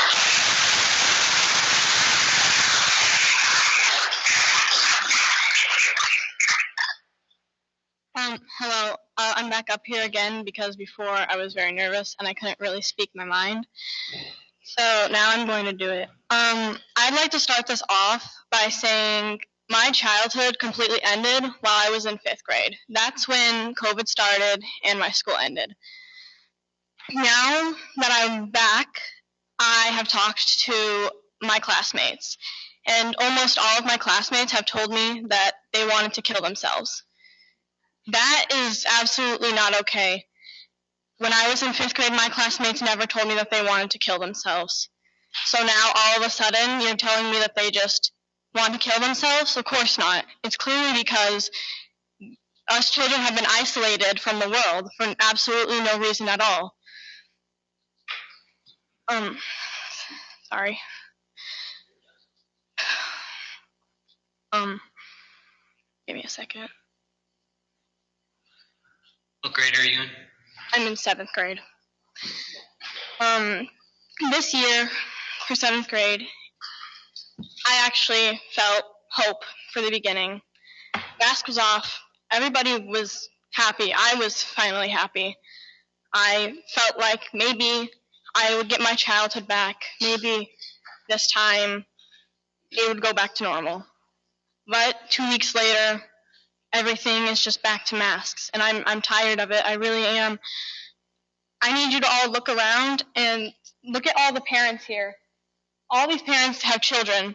These children are going to be our society, our future. How are they supposed to build up?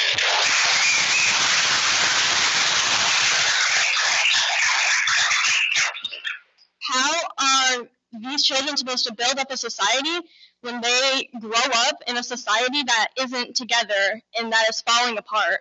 How are these children supposed to create a better future and advance in science and other things if they grow up like this? How are they supposed to even communicate with each other in the future if they can't even see the bottom of our faces? I mean, and even older people, older civilians, they are getting old and they are starting to lose their hearing, they're starting to lose their sight. How are they supposed to communicate with their grandchildren? How are they supposed to communicate with other people if they can't even see them? If they can't hear them, if they can't look at their lips and try to read their lips? How are us as children supposed to grow up learning that the United States is the country of the free and that freedom and liberty is for all in this country when we don't even have a choice to decide what we get to wear on our face or not? It's not fair.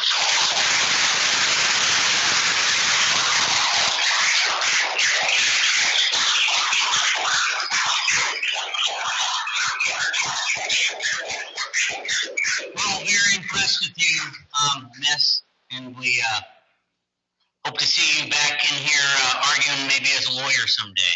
Very impressed. Hey, let's give her a round of applause.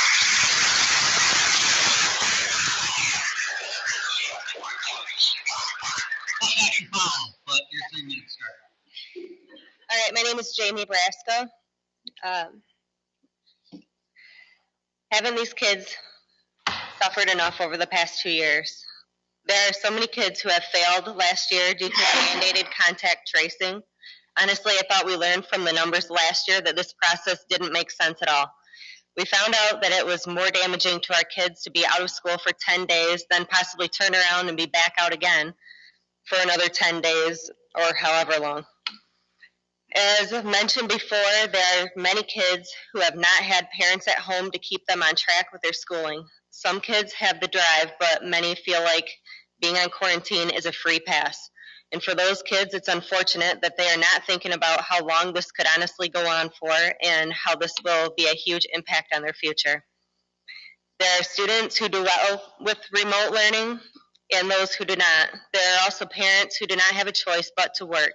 What are they supposed to do now when their elementary kid or kids are mandated to stay home, especially back to back?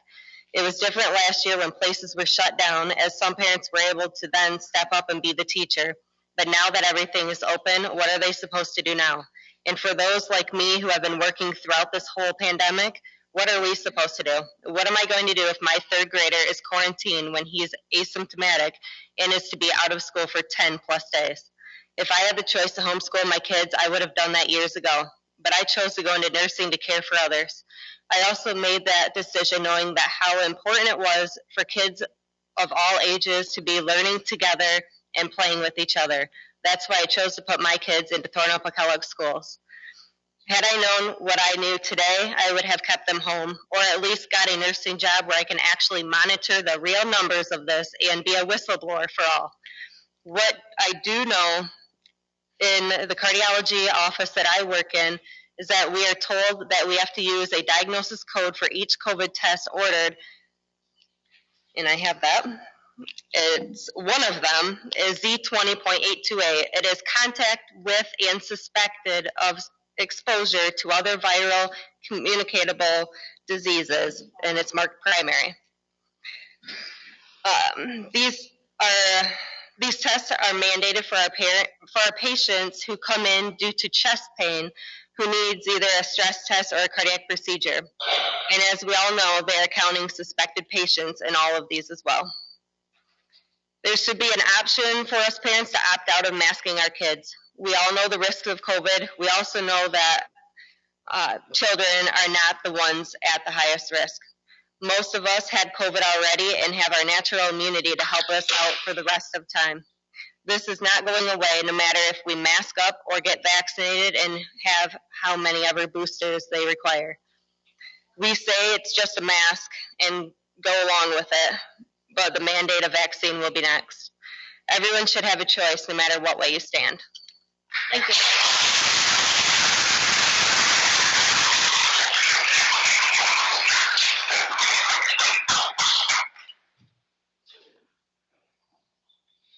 My name is Rebecca Abbott, and I have grandchildren in Wayland, Thornapple Kellogg, Delton Kellogg, and Otsego. The revised school code 451 of 1976, rights of parents and legal guardians, duties of public schools. It is a natural, fundamental right of parents and legal guardians to determine the direct care, teaching, education of their children. The public schools of the state serve the needs of all the pupils, cooperating with the pupils' parents and legal guardians to develop the pupils' intellectual capabilities and vocational skills in a safe, positive environment. And it also goes on to say, from 1976, Act 451, the powers of a parent and the legal guardians, policies and guidelines, Section 1137. In recognition of the rights of parents and legal guardians, the board of the school district or public school academy, university, school, or intermediate school district shall ensure that the parent and legal guardian responsible for the care and custody of the pupil enrolled the school district, public school, academy, university, school, intermediate school district may do the following: review the curriculum, textbooks, teaching materials of the school in which the pupil is enrolled at a reasonable time and place in a reasonable manner. Be present to degree at reasonable times, subject to reasonable restrictions, controls, and limits. To observe instructional activities, class, or the course the pupil is enrolled. Present and is used as subdivision. Instructional activity does not include testing. The board and the school district, public schools, academy, university schools, intermediate school district may adopt reasonable policies or guidelines under this section. These policies or guidelines shall not unreasonably prevent the exercise and the rights set forth in subsection 1, administrating or maintaining proper discipline in a school or school program. If the board adopts policies or guidelines under this subsection, the board shall make policies or guidelines available to the public. None of that was done. I have an 8th grader right now who is asthmatic, and last year we did keep him home because we didn't know. Failed miserably. Over the summer, we didn't know if he was going to go into 8th grade or not. We found out when he went back to school this year that, yes, he was 8th grade. Last year didn't really count, is what he was told. I have a preschooler right now. She is 3. Luckily, she is in an academy that this does not even affect her.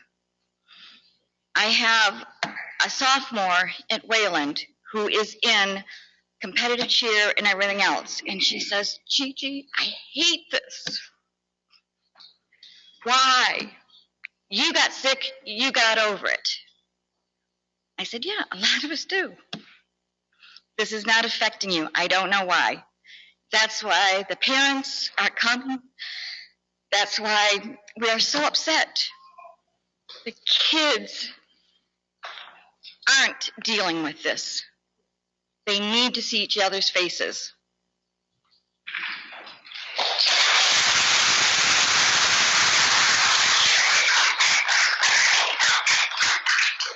I'm Shauna Wellman, John Peck. I had a whole speech prepared, and after listening to everybody, I've kind of changed my route. My kids are from TK. I have an 8th grader, and I have a kindergartner. I don't know if any of you have ever experienced suicide in your family. My family, within the last 7 years, my cousin on my dad's side, an immediate cousin, hung himself. My cousin on my mom's side, less than 5 years ago, shot himself. There's been 2 suicides in my family in less than 10 years. My 8th grade girl suffers from PTSD, from things that are out of her control. And these health officials stating that they want to put a mask on our kids, saying they're looking out for the safety of them and our community and everything. I think they need to open their eyes and see we have a bigger epidemic and pandemic in this community and in this county, and it's called opiates and meth. I'm a recovering addict, and if you truly were concerned about our community's health, you guys would be standing up and doing something for that. Because COVID,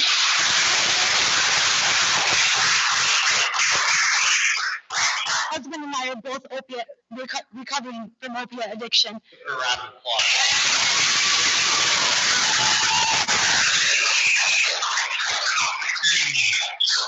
And it's killing me to see that everybody's so concerned about something with a death rate. It's nowhere near.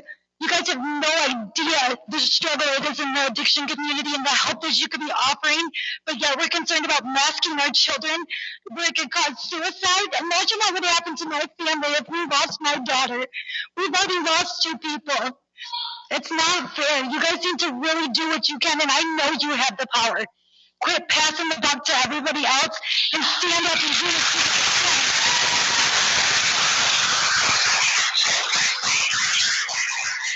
I'm going to end on this.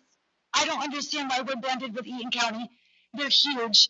We are tiny. We are a small community, and we are a heck of a lot closer than what all of Eaton County can say. I think she said 17,000 students in Eaton County and 8,000 in Barry. That's half. Why are our kids getting grouped in with such a huge amount of students? Our kids don't belong in that. We live in a rural area in a small community for a reason, so we don't have to put up with this crap. We voted for you guys so you guys can stand up for us.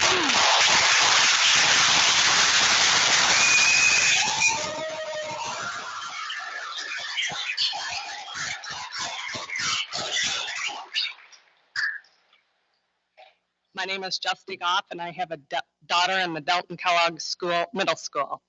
She's a 6th grader who has an IEP and who needs extra attention and instruction. In the last 18 months, she hasn't learned a thing. She knew more before the shutdown last spring than today. I'm really hoping that this year we'd be able to focus on educating our kids, teaching them instead of focusing on social distancing and sanitizing and quarantining and masking. However, now we have one woman who's made a decision for all of us. And I urge you to be be our voice. We elected you to be our voice. We are, like she said, there is no reason that Berry County and Eaton County cannot separate. We have 2/3 the amount of kids in our school district that Eaton County does. Yeah, I don't know. I just am to the point where I was really hoping that this school year would be beneficial. My daughter, who has a cognitive impairment, has to now wear a mask, which one of the functions is reduced cognitive function. So how is she going to learn anything this year? Again, she's not. I mean, it's just not going to happen if we let her make this decision for us and require all of our kids to wear masks. It shouldn't happen. You need to be our voice. You need to stand up for us. And I hope it happens.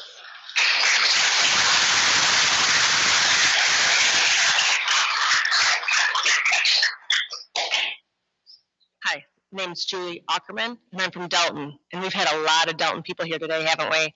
We've had an awesome superintendent that showed up and spoke on our behalf. I mean, we've had students show up and speak on our behalf.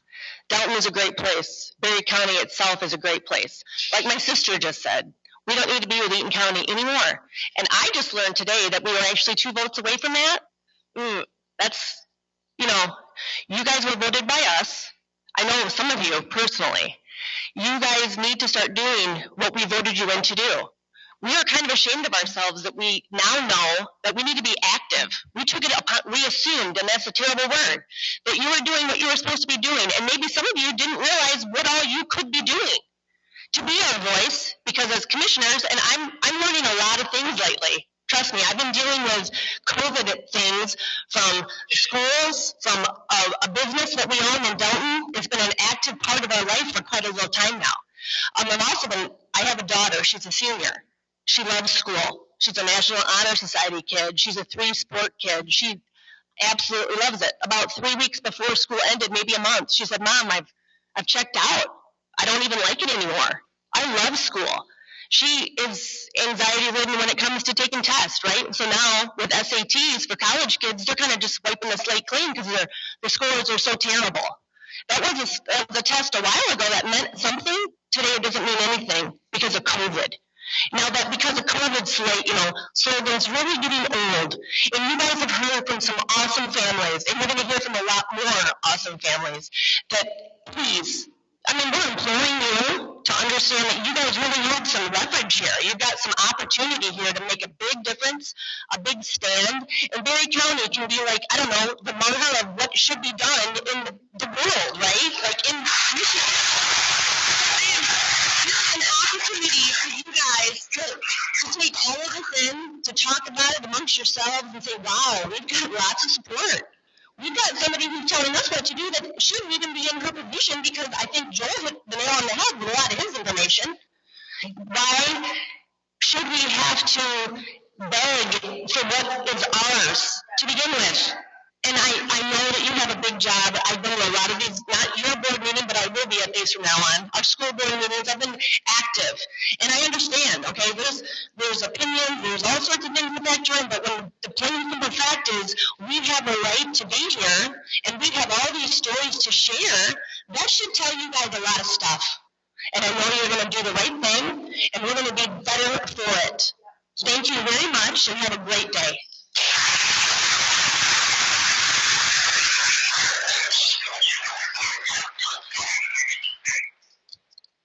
My name is Sarita Rowe, and I'm from Hastings. I have 2 daughters. One is a 6th grader, and one is a senior this year. My senior has 1 in-person class, so she'll be staying in school by her choice, and will wear the mask the 1 hour a day. And my 6th grader, I am unenrolling from school tomorrow. I guess I'm going to give you a couple of things. First of all, back last spring, I had to have just some routine blood work done.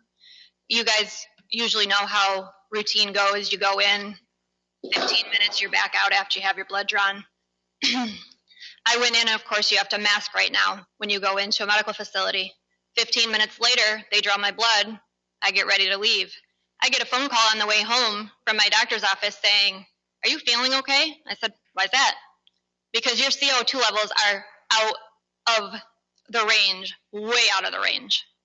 That right there tells us when we're masking our kids, they're breathing in all that extra CO2, and that's not necessary and it's not safe.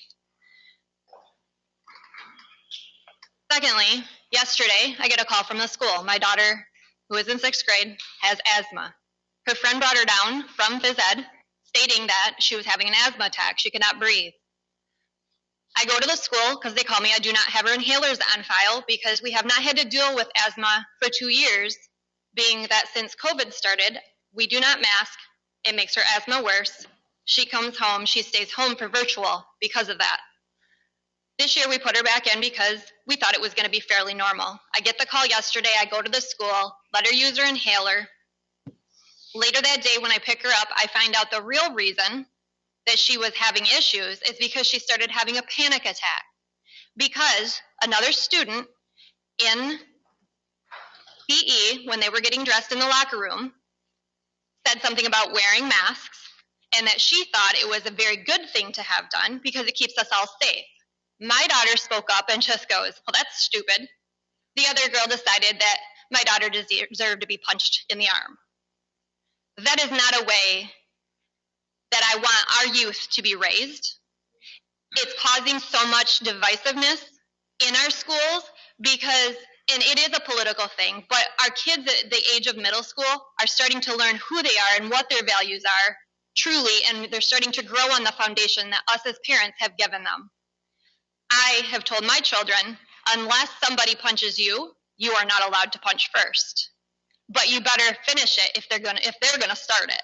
She, on the other hand, yesterday, she did not do anything in retaliation except for get worked up because she thought she'd get in trouble if she even went and told the principal what was really happening. So, this is what it's causing with our children. I'm gonna just read a few other things that I have written.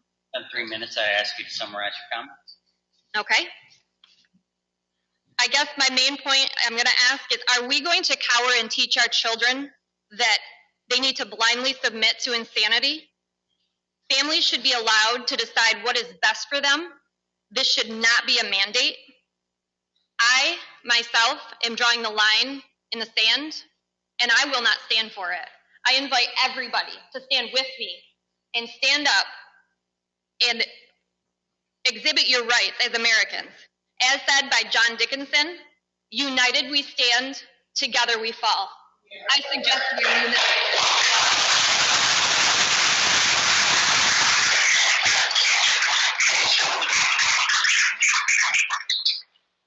Good morning. I think it's morning. Yep. Good morning, commissioners. I'm Krista Teets, and I have a freshman at TK. And I just have a few simple questions for you today. I'll start with why I'm asking these questions. Earlier this year, our governor and MDHHS lifted all the universal health mandates and most of the COVID executive orders. The governor stated her reason for doing this was we understand the virus better. We have the ability to treat the ill and to protect the vulnerable. No need for universally mandating something when it can be looked at locally. In August, our school had a town hall meeting. Our superintendent said that our health department was going to follow suit with the governor and suggested that we will keep mandates local. So basically, if an elementary class had an outbreak, they would deal with it at the elementary class level. High school had an outbreak, they would deal with it at the high school level. So all of us parents enrolled our students with the understanding that our health department was going to do this locally by school. That made sense. Just like TK is different from Hastings School, the elementary school is different than the high school. So the same mandates should not be the same, nothing should be the same in high school as it is in elementary school. It seemed we had learned from our past experiences and that we were doing better. We're not just addressing the COVID outbreak, but we have to address the entire health of our students. This is where my questions come in. TK just released their numbers since the 15th until today. They had 2 COVID cases in one school. We just issued a mask mandate. So where did the logic go? I don't understand why 2 cases in one school has us mandating a mask mandate. Why is it our health officer's job to protect the health? Isn't it our health officer's job to protect the health of our children? Well, our children's health is more than COVID. I urge the health officer to look at all of the local and overall health of our children, not just the COVID numbers. After all, that is her job. I also ask that if she won't do her job and refuses to fix her error, that she be held accountable, just like every other employee who refuses to acknowledge a mistake and fix the problem. I hope that the Board of Health Officers that are present here today will do just that and hold her accountable. Thank you for your time.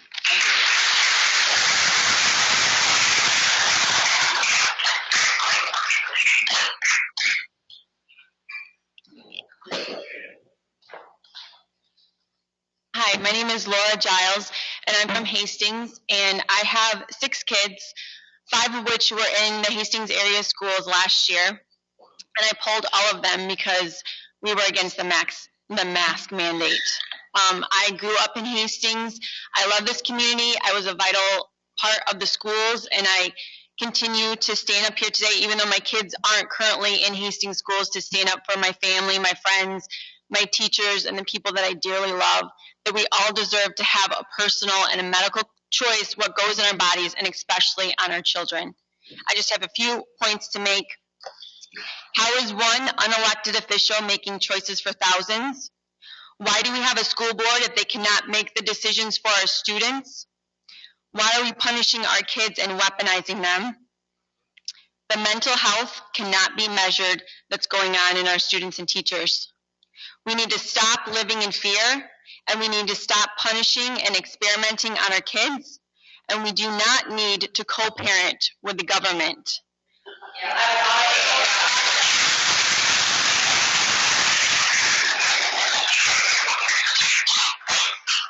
I would also like to read the Muskegon County resolution that they just passed on September 14th, that the Board of Commissioners passed. I don't know if you're aware of that.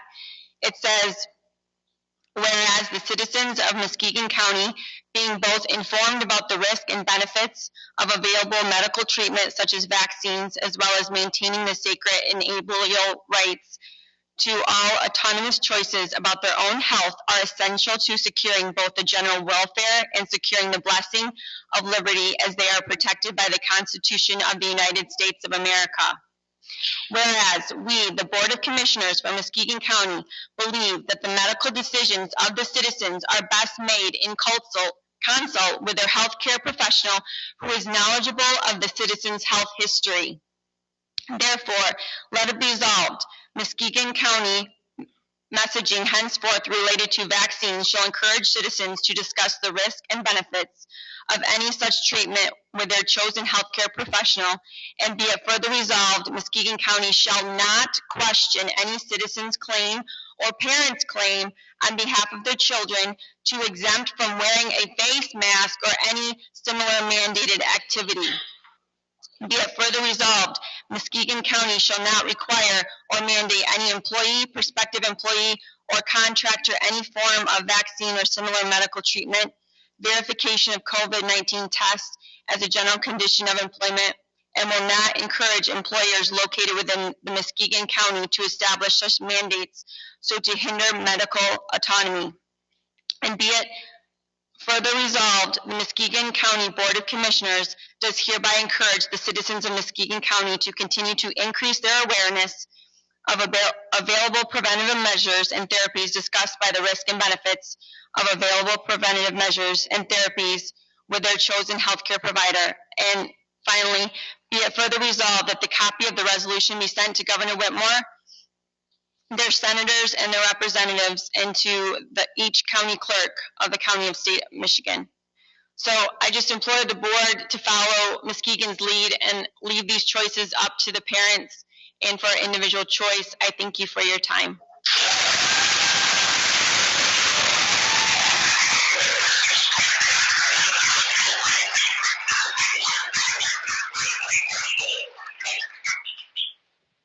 My name is Erica Norris. I'm a mother of 3 and have been a teacher in Hastings for several years. I've witnessed the negative effects mask wearing on our elementary students has had.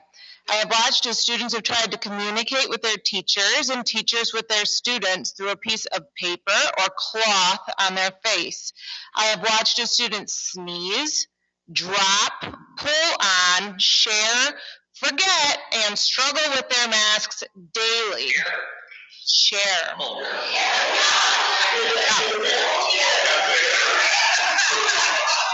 Yeah. Who has the better pattern on their mask? The masks are a nuisance to teachers and students. They are filthy, they are unclean, and they are downright ridiculous. I have the science, you have the science. We have heard the statistics, we've seen the data. The information falls on deaf ears, but the bottom line is, parents have the God-given right to decide what is best for their children.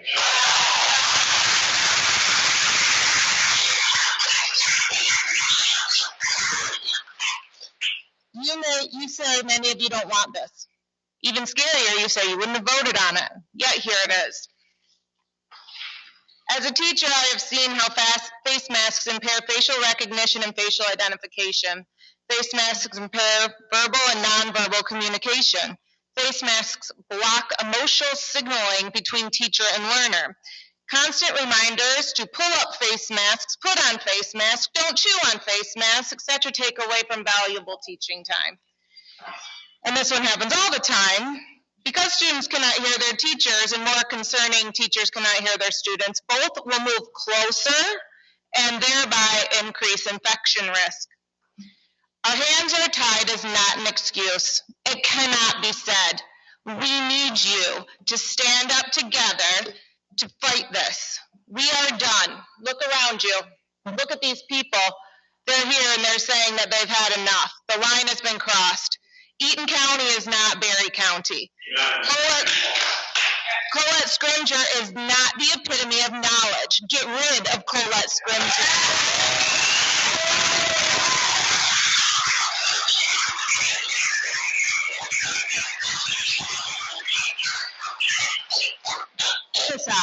Suicide. We're talking about suicide. Why? To placate a few scared adults? No, not okay. Not at the sacrifice of our kids. Emergency? We're in an emergency situation? No, we're not. I beg to differ. We all know this.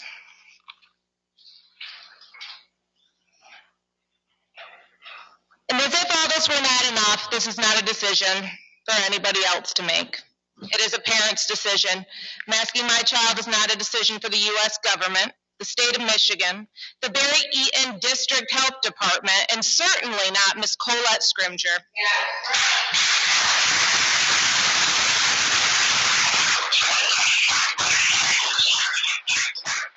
I ask you to propose a resolution. Propose a resolution to help keep restaurants open, keep kids in school unmasked, keep people employed, require all mandates requiring people to wear masks to be completely abolished in our community. Thank you for your time.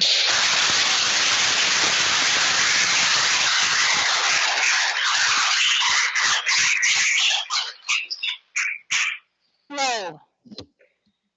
My name is Angie Webb. I'm a parent of 4 students in the Hastings School. Here today because Colette Scrimger, one person, has decided to dictate what all of us parents have to do to our children. I'm infuriated, I'm disgusted, because obviously we all know the science behind masks and how they don't work. Sure, they stop spit. They don't stop COVID. Correct me if I'm wrong, but isn't the board above Colette Scrimger? Are you guys not elected right above her and then she sits below you? Can you guys not get together, start a resolution, fix this problem? You've got so much support, so many people here. Oh, and there's so many more.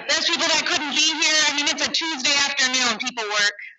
Kids are at school today, anyway. I don't know how many are gonna be there tomorrow.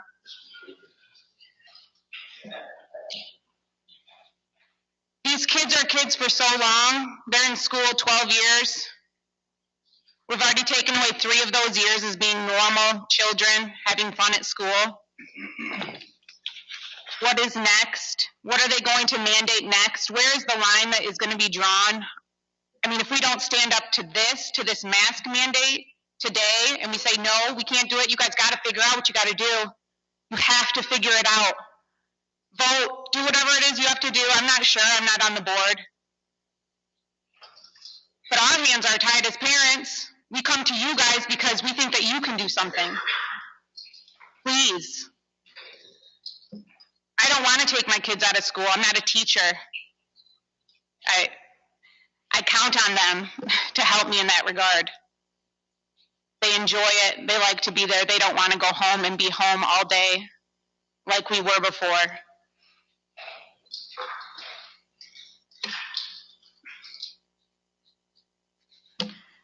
I guess that's it. Please do something.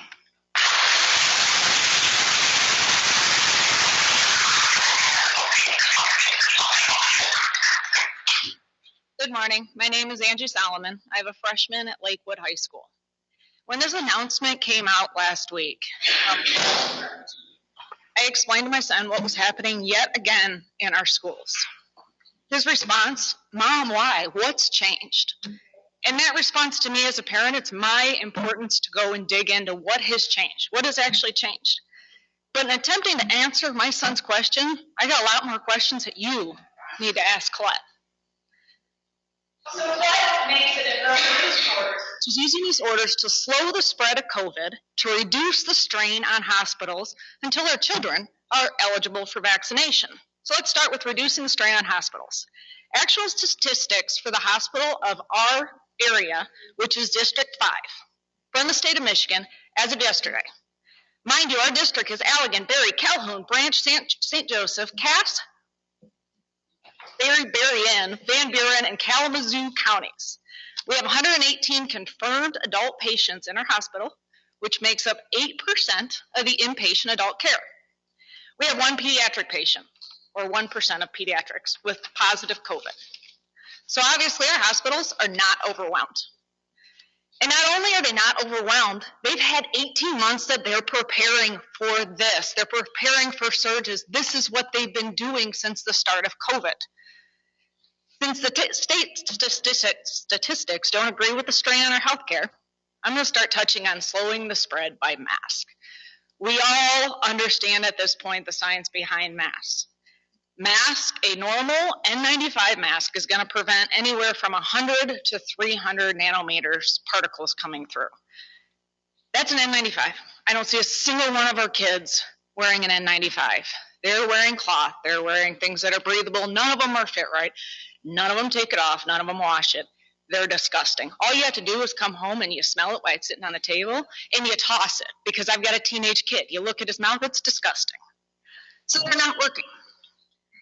She's using studies that are not scientific based. There's actually only one scientific, truly based, randomized control trial mask study, and that's the Denmark 19. You can look it up. You can do the research on it. I actually have the study here because I pulled everything. And that ultimately showed that there was no substantial difference in the transmission of COVID between masking and non-masking. So if there's no evidence that the masks improve long-term outcomes, we're hearing today the adverse outcomes. What is it doing to our children? It's increasing depression, social isolation, and suicide. Things our kids should not have to deal with. It's apparent to me that her goal is to force parents to comply with vaccinations for our kids by dangling this carrot of your vaccinated child doesn't have to be quarantined, because obviously it's in there that all healthy need to be quarantined. I will not allow any person in any position to coerce me as a parent to vaccinate my child, and something that I don't agree with. My child had COVID. He's fully recovered. He's got a great immune system. I also want to quickly address, I know I'm running out of time, the fact that she has put no conditions that this order is to be met, that it's to be lifted. Whereas we as parents, we don't see an end game. There is no end game. She put no conditions in it. It's down to her. Did we not learn last year that one person controlling us as a state is unacceptable? Us as a county is unacceptable.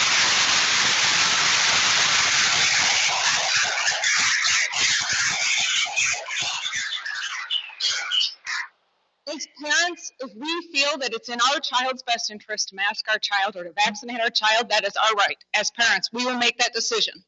If we feel that it's not, as parents, we know the risks. Let us, as parents, make that decision. Your job is to stop Colette from this overreach. Your job is to speak for us as we are speaking here for our children.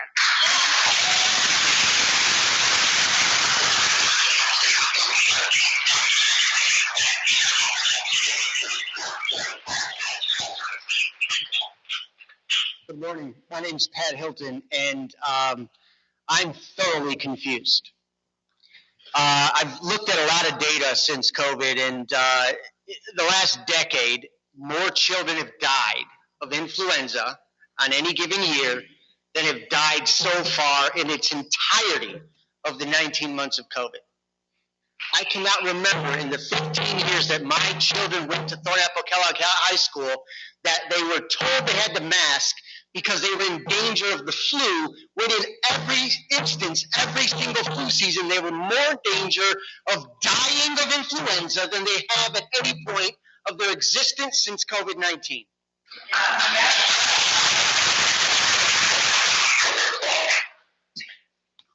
With that confusion, we have a situation where if I were to rewind my life 2 years, and somebody told me I'd be standing in Berry County Courthouse, I would say, I hope I didn't do anything wrong. Somebody told me I'd be talking to 7 individuals about whether or not my children had to wear masks. I would think that that was the most absurd possibility in this United States of America, in Berry County. I would have thought there's just no series of events that could possibly occur that I'd have to plead that my children should have the right to breathe fresh air.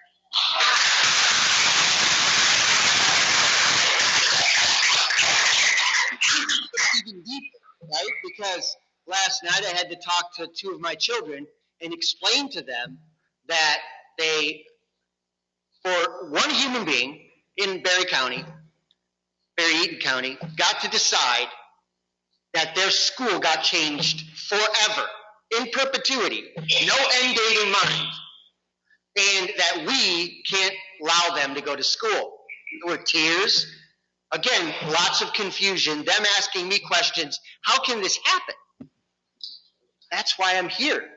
I'm asking you, how can this happen? There's a lot of non-defense here. There's a statement of our hands are tied, there's nothing. How in the world can one appointed person have the impact on all of us this way?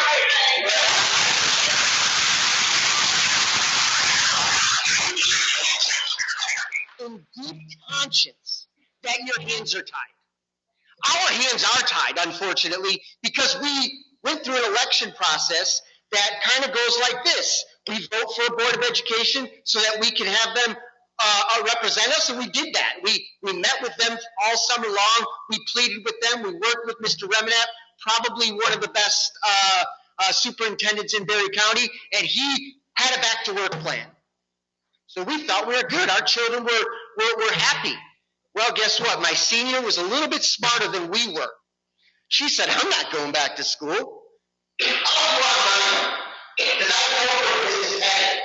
Because she doesn't trust us as adults to make adult type decisions.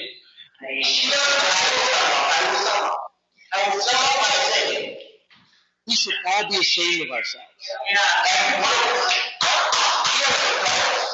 Teaching children to be good little collectivists, to listen to mandates and rules and regulation that make no sense whatsoever. We should be ashamed of ourselves that we are willing to say our hands are tied because one human being, not elected, but selected, can make a determination like this. My plea to you is untie your hands, figure out a way to tell Miss Colette Scrimger that she does not have almighty power over whether or not my children can breathe fresh air inside of a building that they've been doing for the last however many decades, and they've been okay.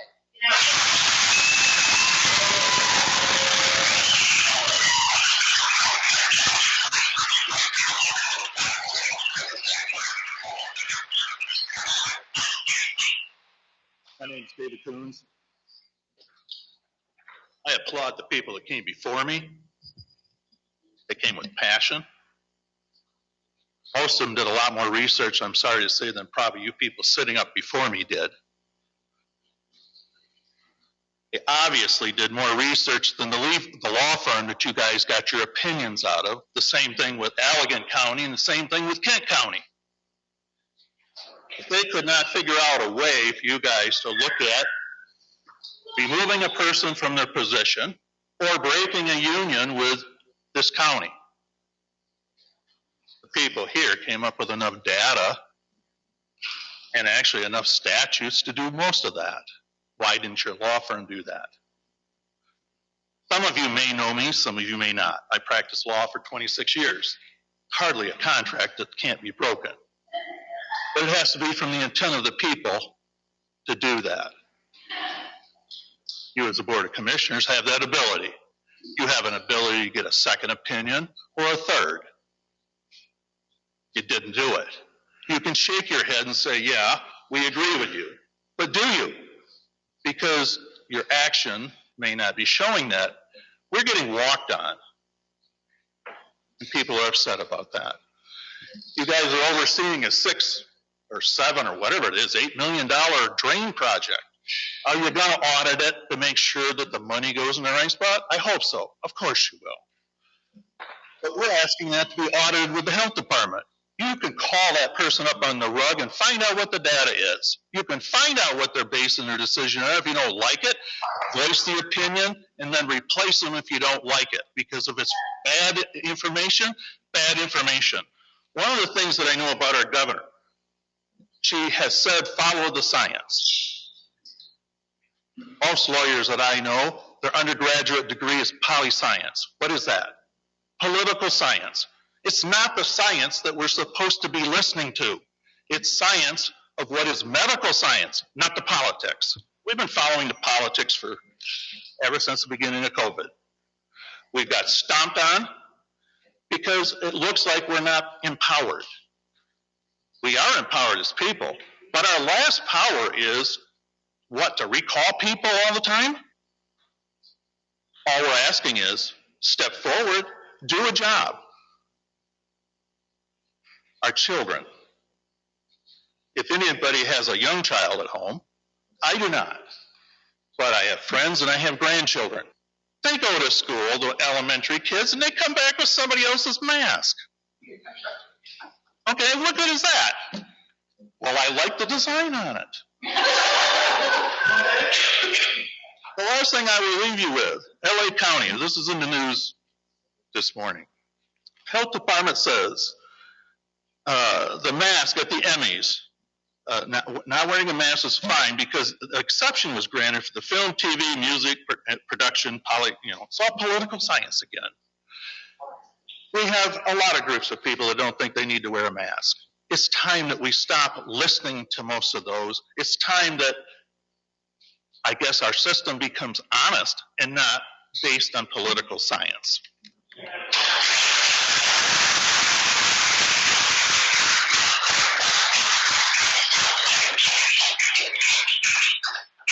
Hello, my name is Trisha Poley. I actually had a speech prepared, left it in my car. But I think that happened for a reason because my son, Gavin Poley, spoke earlier. And he did a much better job than I could ever do. Did a great job. Very proud. I'm a mother of 4 at Dalton Kellogg. 2 of them graduated, thank God, before COVID, but they were affected, of course, in college. I have a freshman, and Gavin's my senior. Kind of going to talk a little bit more about Gavin. I was gonna speak to Colette today. It's kind of shameful and disgusting. She can't even defend her position here today. That tells you a lot. Oh, I hope it tells you a lot. It tells me a lot. Colette doesn't know me. Colette doesn't know my family. She definitely doesn't know my son. If Colette knew my son, she would know that he's partially deaf. And if you can imagine, it's kind of hard to hear the teacher who's standing in the front of the classroom with a mask on.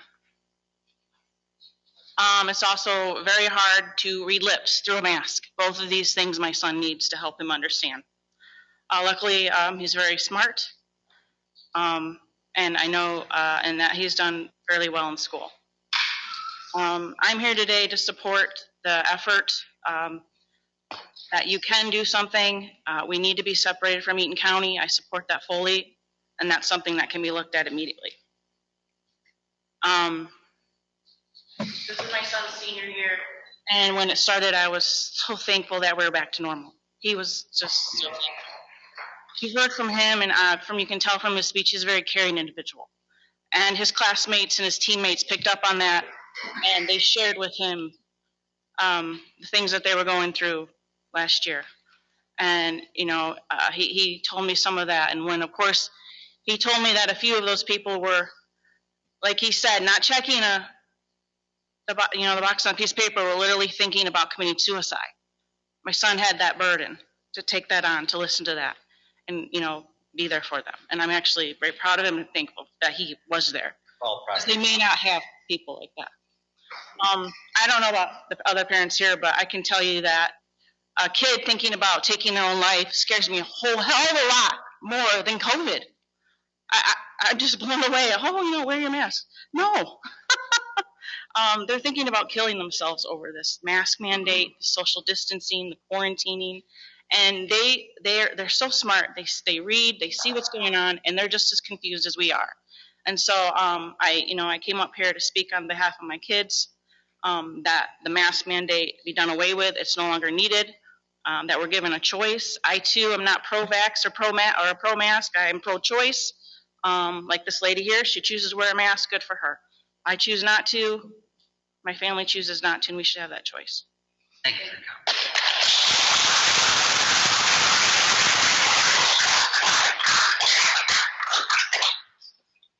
I do have a picture for you, because pictures are... You state your name. Yeah, I'm Marie Ferris. Hi. Pictures are worth like 1,000 words. Are you guys allowed to take it?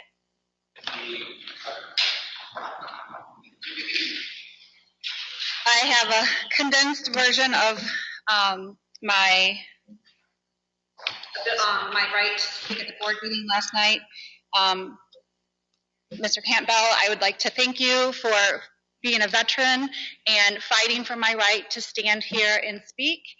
And also, I feel like you probably fought for my child to choose whether or not to wear a mask.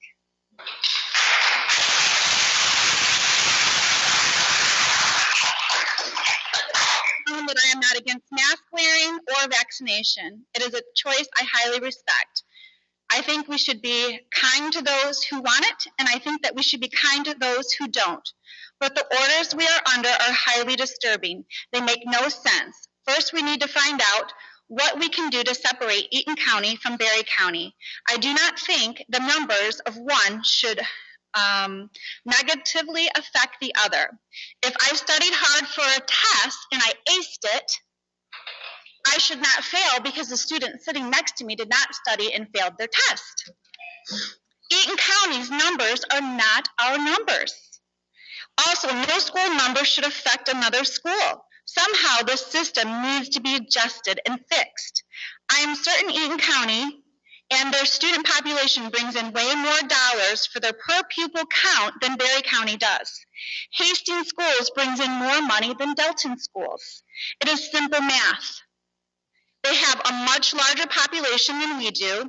It would never be acceptable to receive exact same dollar funding for two schools of very different populations.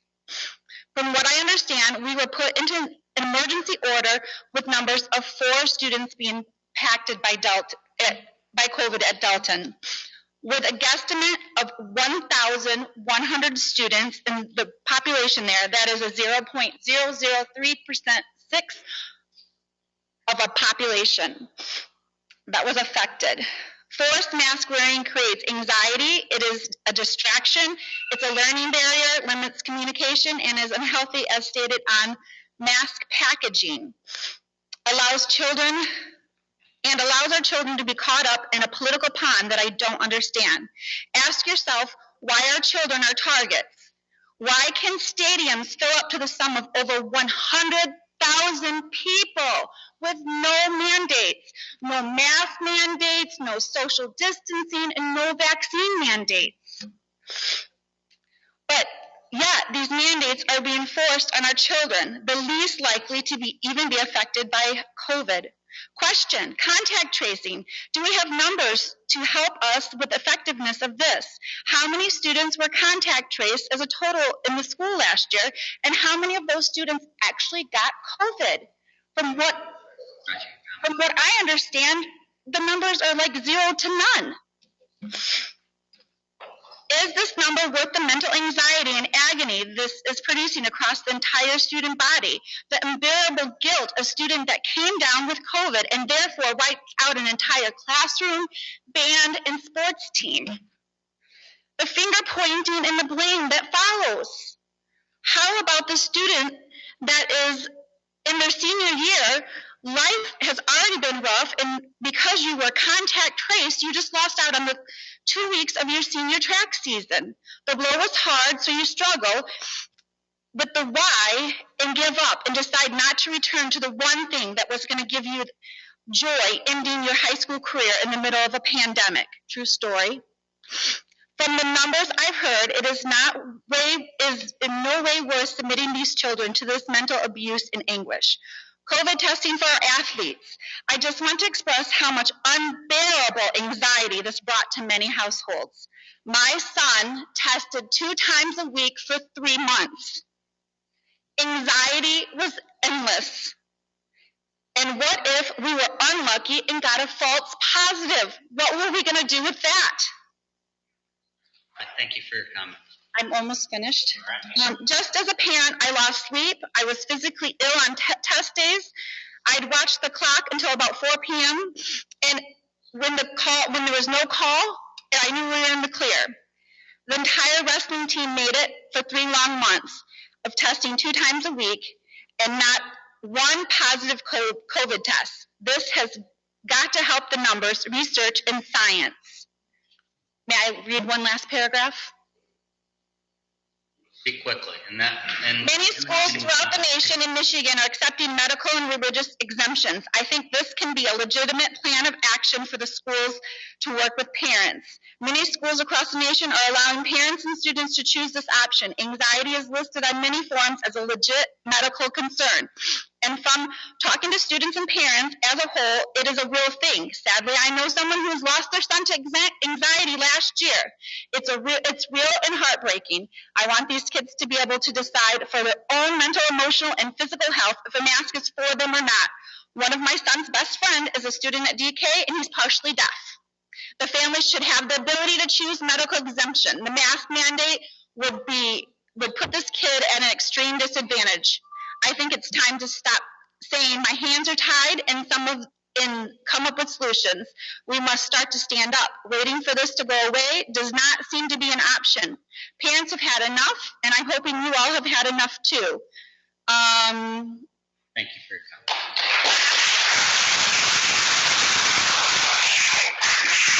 Can I ask you a question? We can't. We need to move on. We'll be around after the meeting. I just want to know who hires Colette. The health board. Okay. Who has the power to fire her? We can talk about that after the meeting. Come on.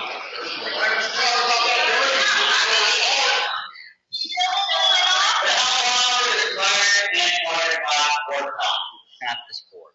But we do have. He's right. It's Thursday. Sir, time starts now. Hello, my name is Leonard Switek. I'm a resident of Barry County. I live in Hastings. I have 4 children and I have 14 grandchildren. have one in soccer. I have one in volleyball. I have one that's even a quarterback on the 7th grade football team. And my children are talking about taking their kids out of the school because of the discomfort and the difficulties caused by wearing a mask. Really? Mandating our children to wear a uncomfortable face mask? I mean, I can't stand wearing it, and I would if I thought it did any good. And I was going to talk today about the years that I worked for a 3M company who makes these things. I was going to talk to you about microns and particulates and ingress protection and all. But you know, I've heard so much today. I'm not going to get into that. I'm not going to even talk for my full time. Such good information came out of this today. You know, we've learned from Noel, I think his name was, that you do have the power. I don't expect you guys to know the powers you have. I don't expect you guys to know the law, however thick the book is of the law about these matters. But now you also have information on record of the resolution written in Muskegon County. You have it all. I hope you're listening to that. And I hope you review it carefully. And I do hope you propose a resolution to discontinue the mandate made by wearing a mask for our children. I sit back there, and with all we've heard about suicides and hearing loss and all the bad caused by wearing these things, I'm embarrassed for those that I see wearing them after hearing this.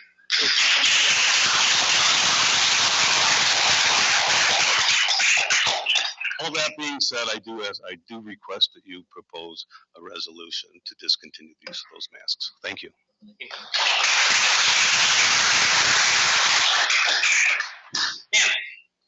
Hi, my name is Lori Denton. I am a mother of 4, and my youngest son is currently serving in the United States Army. He is stationed at Fort Leavenworth. I don't know what he's fighting for because we're not free, okay? The biggest pandemic here is the slow and chipping away of our freedom of choice. Yeah. I can add nothing. You guys have heard it all. Your people have done their homework. You've heard the legal, you've heard the mental, you've heard the emotional, you've heard all of it. I brought 6 of my loves here. Stand up. I have 8 grandchildren in Maple Valley School District. This is 6 of them.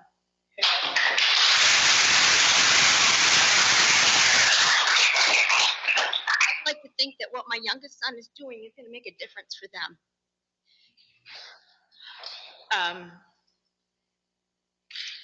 I can't cover anything that hasn't been covered except for we teach these children about government. And what we're supposed to be teaching these children is that the government is for them, is fighting for them for what is best for them. And the only thing they're learning from the government right now is tyranny and fear, and that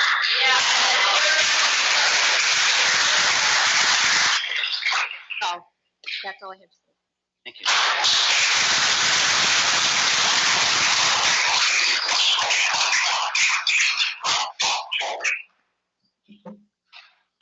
I'm Stacy Babb. I have 2 children, and they go to Thornapple Kellogg, and I'm really nervous, obviously.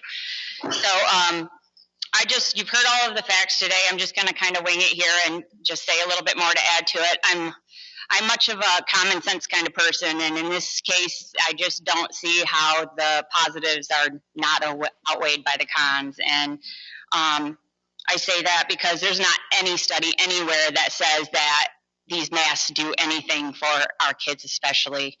And the discomfort of them has them playing with it the entire time they're sitting in school trying to learn.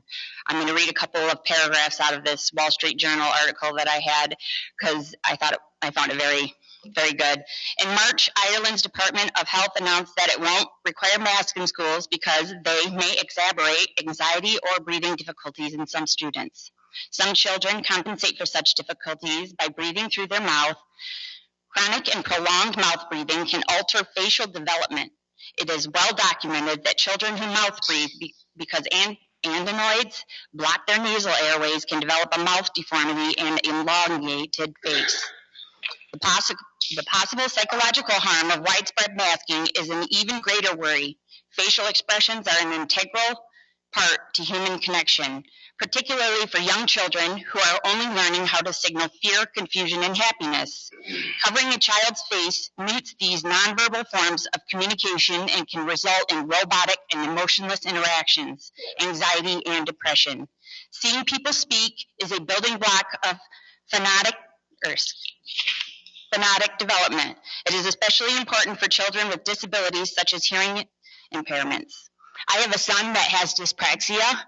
That means that him seeing people's mouths and how they form their words means a lot to how he learns. So he struggles with reading and building relationships, period. So I have a story that's kind of short. Like last year during masking, he was in school and the kids, obviously this is what kids do. Not only do they trade masks, they like to test limits, and they found some salt on the ground. So they had him try it. Why not? See that it's salt. So the only time he missed school last year was because he put salt in his mouth from the ground off of a parking lot and came home and he was throwing up the next day. So I say that just because there's just so many things these kids are doing that people can't control. I mean, it's impossible for people to make sure they're wearing these masks right. And I don't see how they could be doing anything to help anyone except for, giving them more fun to spread more germs. And he comes home with it sopping wet from wearing it all day because it sits in his mouth because he's got dyspraxia. He loves to have something to chew on. It's the only way he can do something without dancing in his own chair. It's so disgusting to think that he wears that on his face when I don't even want to take it with my own hands. So I think that what can be done is voting something. Colette needs to go. There should never be one person making these decisions for everybody in the community. That's all.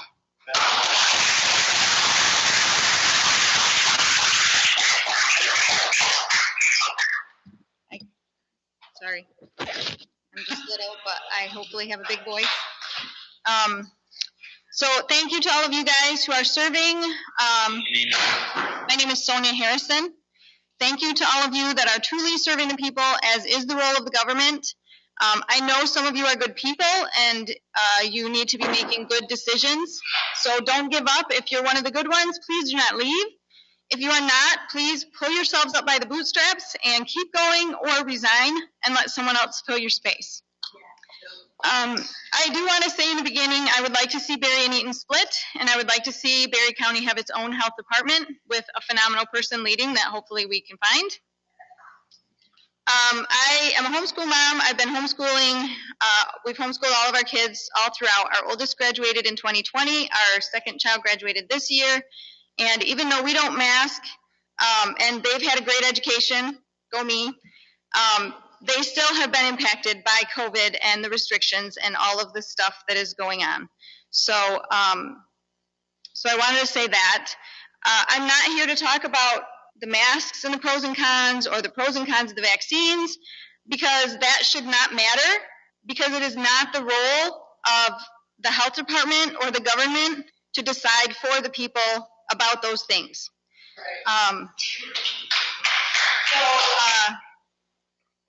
If the government impinges on the rights of even one individual, they're in violation of the Constitution, which enumerates the role that the government has and the authority that they do have. So to me, it doesn't matter if it's one person, Colette Scrimger, or if there was a team of 100 people that made this decision. It is still violating the rights of the people, and under the Constitution, they don't have the right to do that, so they don't have that power.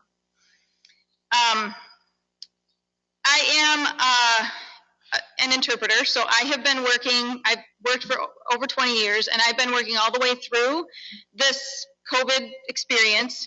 On the front lines, I work in nearly every field of work, including medical and mental health. And as the nurse had mentioned before,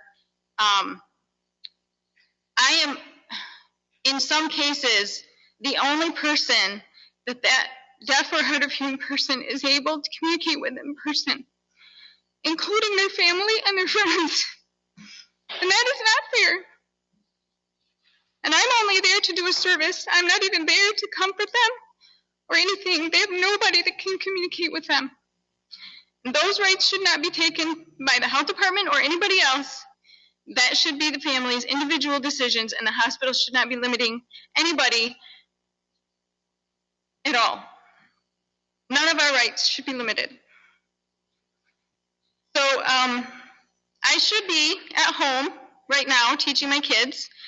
On the schedule was government class with my sophomore, where I would be going over the principles of government. And I chose to come here instead so that I could be a part of government, so that I can still teach them about their freedom. But it is very frustrating to go through the curriculum that I'm using and try to teach these kids about what the basic principles of government are and what the role of government is when that is not what is happening. I'm still teaching it to them, and hopefully they will stand up and speak at places and voice their opinions and their thoughts and be a support for other people that feel the same way and understand government properly. But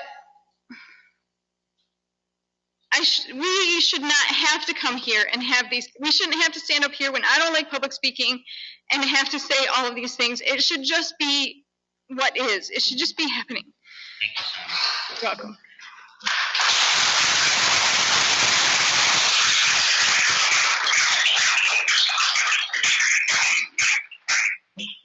Hello.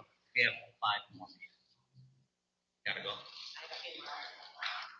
We'll have to redo it then.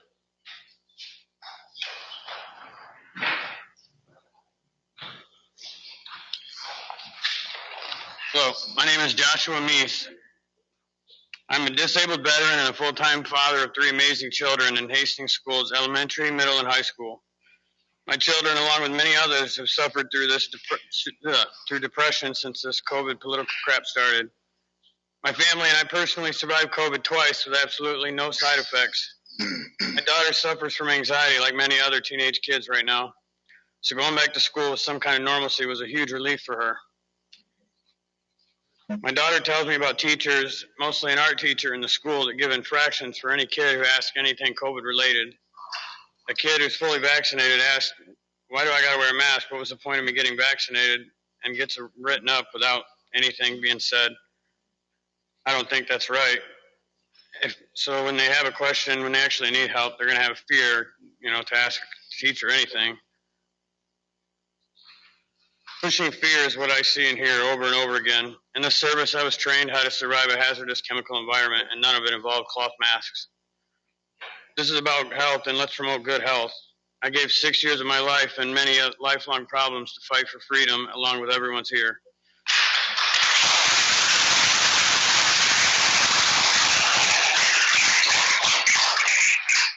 Not to just have it taken away by some unelected official. I watched my kids, among many others, have their happiness back. Now one person is trying to take all that away.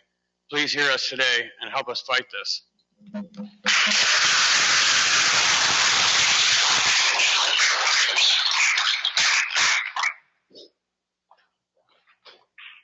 My name is Kira Hilton. I went to the last Board of Health meeting. I just want to thank you guys because I saw at that last meeting a few of you asking questions, which I appreciate very, very much because I don't think there's enough of that happening. So I am a mother of 5. I'm at TK School District. I beat cancer last year. And when I beat cancer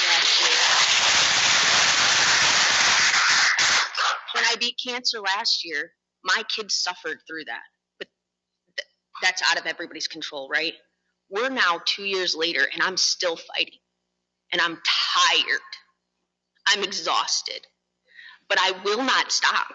So I've never been a big person to stand up and make a big hoot, but I will be damned if I back down now for my kids watching what this government is doing to us. It will never happen. So I come from 4 generations of Marines in my family. I was raised to know that those people fought for these freedoms, for our ability to stand here.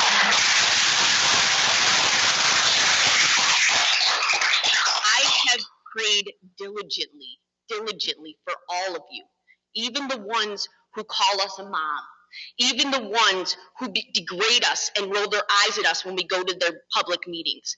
I pray for all of you because I know this is not an easy situation. I know that. But guess what? I don't get to quit because I'm a mom. My kids were in tears yesterday when we told them, I'm so sorry. We can't have you go back to school like this. We will not allow anybody to abuse you any further. And they are just in tears. And they say to me, why are they doing this to us? We finally got to see our teachers. We finally got to play with friends. They weren't allowed to play with friends. They were cohorted and had to look at their friends across the way. They hadn't seen some of their friends. This is not okay. We've all had the ability to be children and live life and get to play outside till the street lights come on. We've all had that opportunity, and we're stealing childhood from these kids that you cannot get back. So here's my plea to you, okay? We are a mob. We are. I say it proudly. And we will keep coming to every single one of these meetings and taking up 3 minutes after 3 minutes after 3 minutes.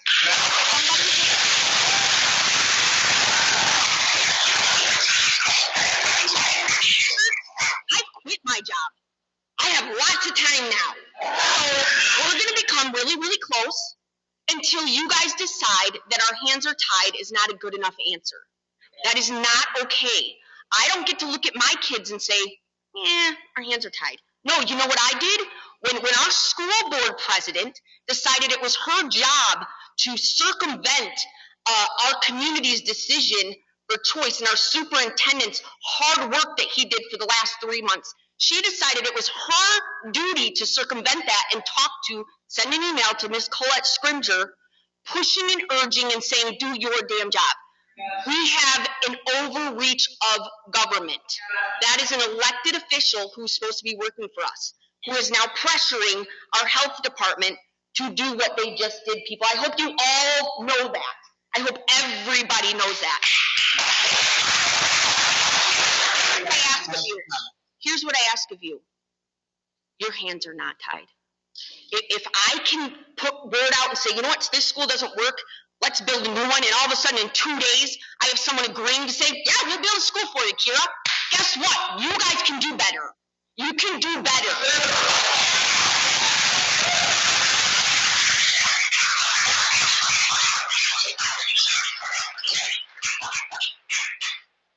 We'll do it.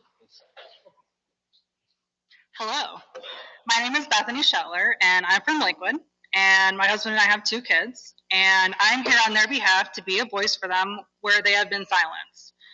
This is the first time in history that a medication's effectiveness is being blamed on those who don't take it. Despite vaccines, COVID is here to stay. It is time we learn to live with it versus trying to eradicate it from our existence.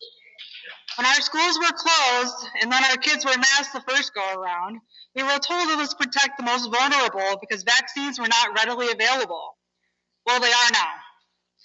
It was not to protect our kids. They are the least affected from this virus. So we're forced to mask them now. Why?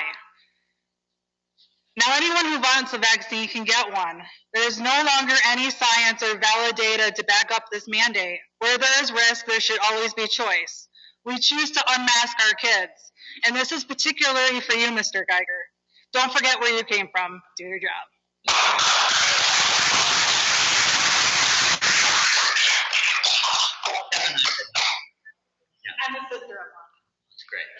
Good afternoon, members of the board, ladies and gentlemen.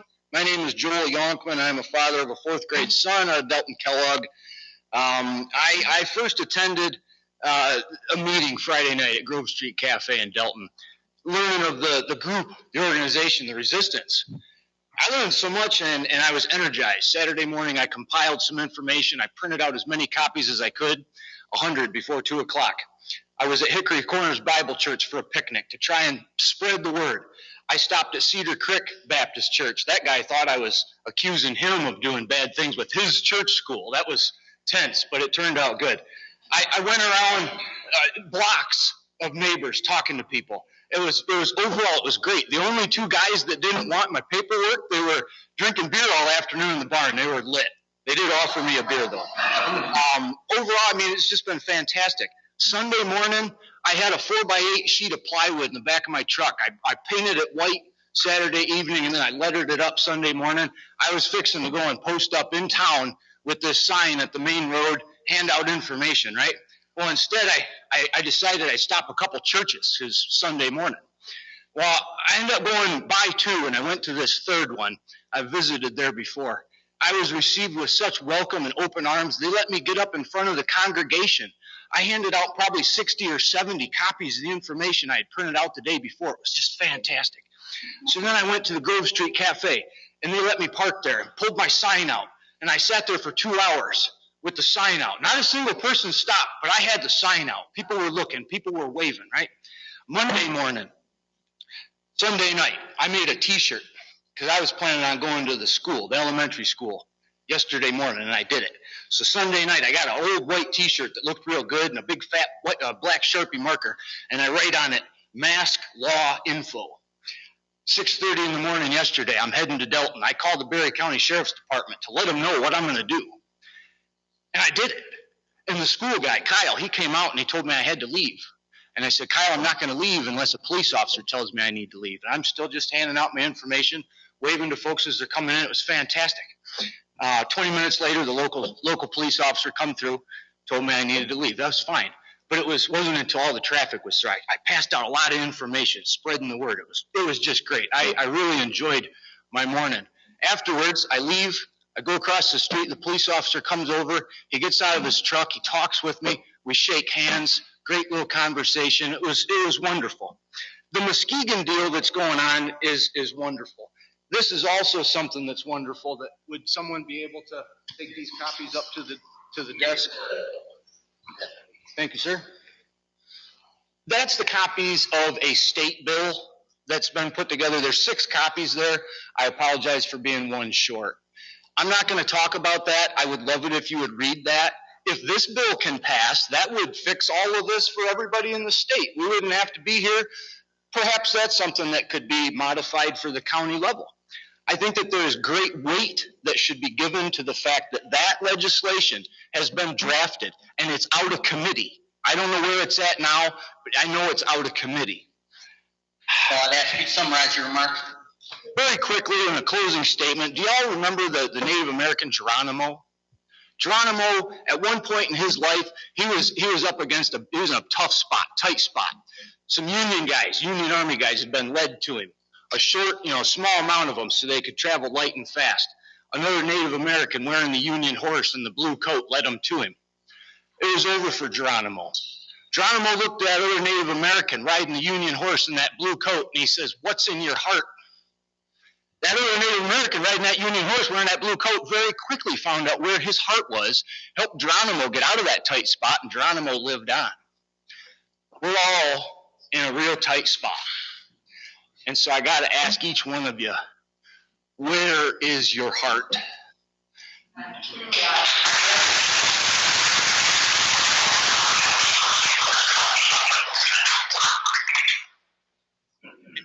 And we need some help. We need some help. We need to get out of this tight spot we're in. One last thing, this might make you smile. The movie, Oh Brother, Where Art Thou? Great line out of this movie. Is you is, or is you ain't, my constituency. Homer Stokes. He wasn't the guy that everybody wanted, but he was making it lead to believe. So Homer Stokes was the guy that was the KKK supporter that was running for governor. Well, the people were able to realize at the last minute who Homer was, and they tied Homer up in his white robe to a big pole and they carried him out of the building, right? So please don't be Homer Stokes. Be our Pappy O'Daniel. Get us out of a tight spot. Thank you very much.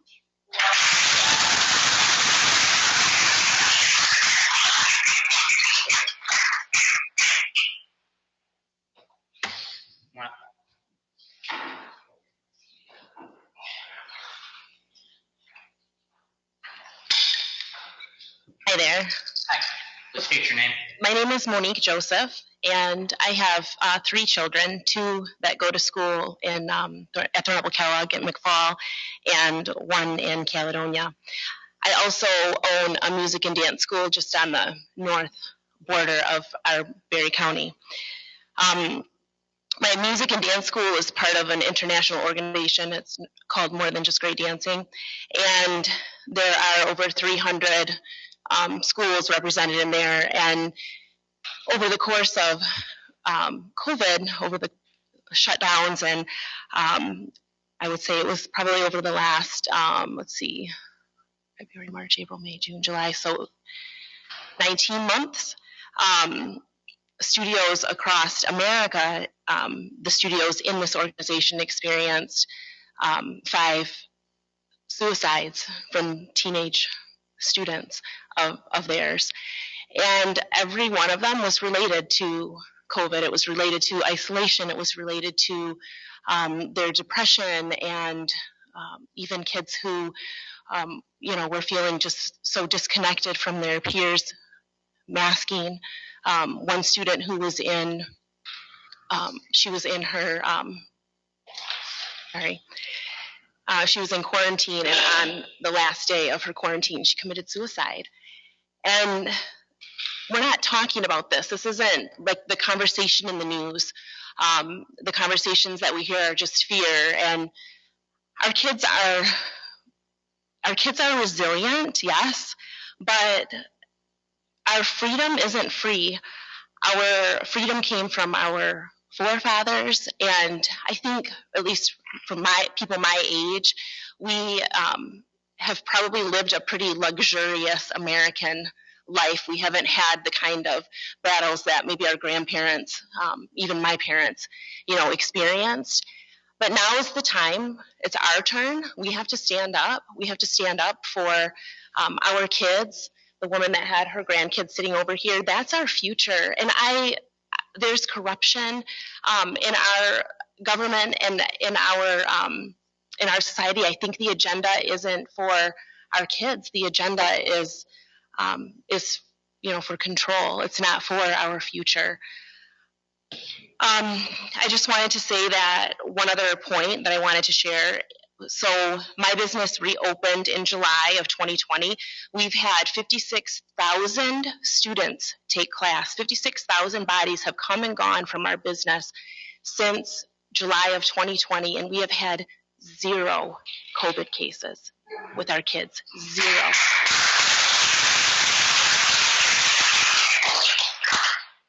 I appreciate your courtesy in having us all stand here and take our time this morning with you all. And I'm one that appreciates courtesy. I appreciate the respect. And now's the time to do the hard part, to do the work. So we're counting on you guys, and we're here too. We're going to keep backing you. So you have our support, and stopping the masking. I think the masking is just a step in the direction of a lot of bad things to come. So, yeah.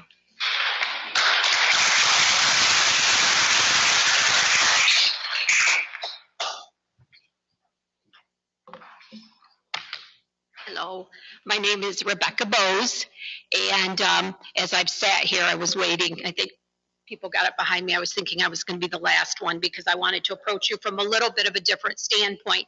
I bet when you took these positions, you never imagined you would be sitting in these kinds of meetings where people are sharing their frustration. I've sat in my seat and I've watched a lot of body language going on up here, and I suspect everyone knew coming into today how people feel. And so you just prepared yourself that you were going to hear the same kinds of things over and over and over. So I'm going to come from a little bit of a different perspective. I want to thank Mr. Campbell for his service. Because of people like him, we live in a free nation right now. Got 2 other vets too. Okay, I didn't know them by name, so thank you for your service. The fact that there are 3 of you up there tells me clearly you understand how important freedom is and how it can never be taken ever for granted. It's something I think we've gotten used to here. I don't live in China, a communist, so we take all the things we have for granted. I'm well aware of that. But I am a person that has been able to live their dream. I retired in June from having the best job in the world, and that was being a teacher of kindergarten.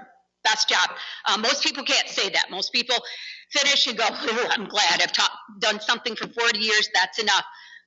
I loved, and I always wanted to leave. I had a plan, but I wanted to leave still loving and being passionate about students, and I am still. And I still get my fixes when I go watch my grandson play at his football games. I get to see all the kids wearing, and I'm sorry, my heart's beating hard. I'm really, really good with 25, 5, and 6-year-olds. I'm not near as confident in front of groups of adults. But for me, the frustrating part comes because I've lived teaching through COVID. I had to teach remotely starting March 13th for the rest of the year, which was very difficult. Probably no one on here understands what it's like to be trying to teach a lesson, Zoom, where iPads are over their heads. I'm seeing dogs. I'm hearing families behind. It felt like an impossible task, but we did it. And then last year we started out with clear mask, and then that came down, those weren't good enough. And for Colette, she's not here. I wonder if she's ever sat for a day in a kindergarten classroom, because let me tell you what it's like.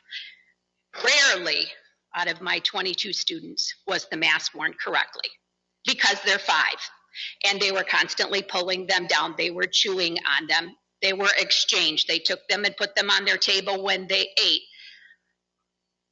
I didn't have a case of COVID in my classroom all year, which is a blessing. I thanked God for that. We didn't have that. But those masks were not worn. That is not what kept them. We did other things. We had other protocol. We washed hands. I felt like I did more hand washing. I lost academic time doing that. So here's the thing. For me. Okay, I'll be quick, I promise. You guys are getting tired, I get it. The last couple weekends, my husband loves football. So I've watched college football on TV. And I've seen hundreds of thousands of people sitting in those stands unmasked. And I'm not anti-vaxxer, I'm not vaxxed. That is a personal choice. What I do see is an agenda, and it has to do with our kids.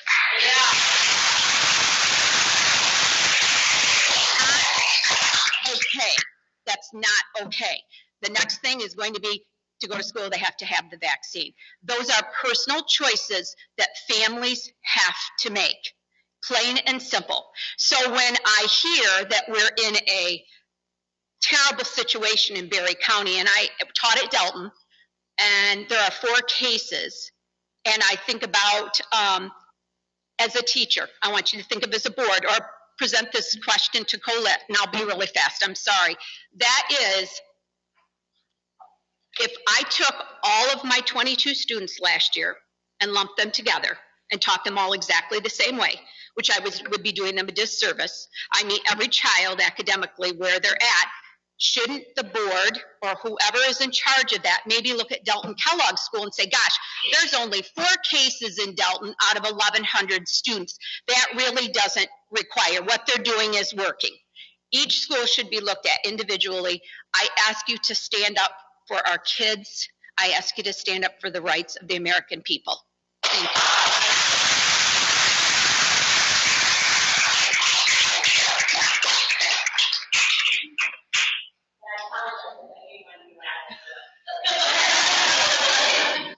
I'm Faith Lykonen, and in Dowling. I think all this has probably been said, but I will say it just briefly and just give you a little bit of a glimpse. Thank you, first of all, for being here and listening to us. I was so sad, and I'll probably cry because it means that much when I heard we had to wear masks again. I'm a teacher, and it gives me headaches every single day that I wear a mask. And one of my students says, because you're not getting enough oxygen. Like, of course, that's why I'm not. So I take mask break. And if somebody would catch me taking a mask break, which they didn't, and I didn't, I don't know if they would do that, but we were requested many times, leave your mask on properly. Make sure the children see you how to mask, be a good model. And we want to be a good model for our students. But that is something that I don't believe in. Sinus infection, anxiety, hiding, headaches, becoming reclusives, crying, lack of oxygen, high blood pressure, extra body stress from that, weight gain, depression, all these, and there's so many more side effects from COVID, from wearing masks, from quarantining. As I teach choir, last year we had to wear masks all during choir. Imagine that, not fun at all. So this would be my routine. Okay guys, stand up. All right, let's warm up. All right, sit down, take your mask off, take a mask break so you can breathe. All right, put your mask back on. You can't talk if you don't have a mask on. Let's do our song. Okay, halfway through, sit down, put your mask off, take a mask break. It was terrible. I can't understand your words. What? What'd you say? Okay, what? I couldn't understand. Can you say it louder? Do you know what she said? Oh, okay. Masking, teaching with mask is hard. We waste so much time being mask police, having to follow rules we don't believe in. We don't believe that they work properly. Please give us a chance to have a choice. As a parent, I have 3 girls. We've all had to quarantine. We've all had COVID. Going through the depression of being by ourselves, not with friends, wanting to be social, and we can't because we're made that way. It's hard, and you know that. Here's my challenge to you. When I have to do something hard, something I don't want to do, I think about in the Bible, Joshua. God told Joshua, be strong, be courageous. So, be strong, be brave, be courageous. Even today, make the choice to revoke the mandates and give the freedom of choice. Separate Berry and Eaton County health districts so we don't have to worry about that. We can be our own. Be strong, be brave, be courageous. We and all those people that already came and can't come, we're supporting you. Thank you.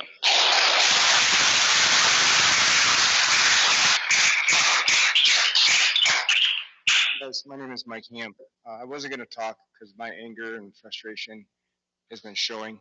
Last night at the school board meeting, today, it started with our hands are tied, and that's the worst thing to hear when you're in our position.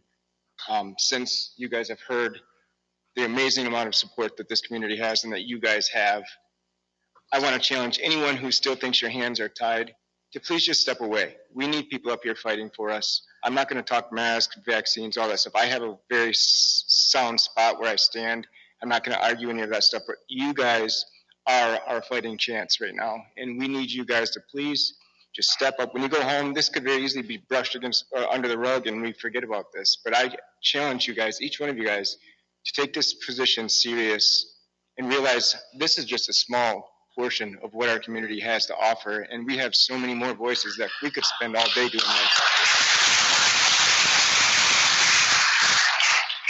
Anyone with common sense realizes that truth and facts speak, and you don't even need to talk about it. It's built in here, and so many of us have it built in here that what is going on is wrong. We need you guys right now to step up or step away, please. Thank you.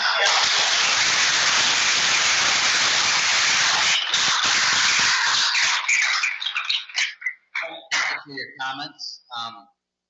This is definitely unforgettable, and your comments have been heard. Your voices will be put to good use. Thank you for listening. Move ahead, Mr. Mattson, are you here? We'll finish this committee of the whole in this room, and then we'll go upstairs for the subsequent. Thank you.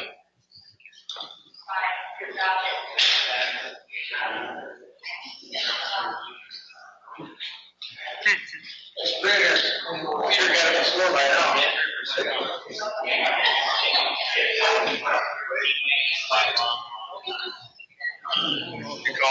are the board's wishes? Do we wish to appoint Mr. Mattson to the Mental Health Authority and keep Lois Powers?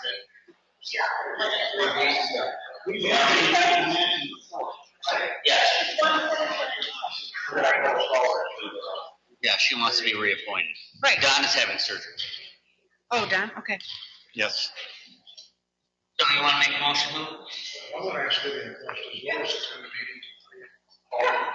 Usually, I mean, she misses just like everybody else now and then, but basically she attends. Okay, I'll make a motion that we appoint Lois Bowers to the. She's very involved and very active in senior life. Motion by Gibson, supported by Connor, to recommend the Board of Commissioners approval to reappoint Lois Bowers to serve as at-large representative of the Berry County Region 3B Area Agency on Aging Advisory Council for a 2-year term. Discussion?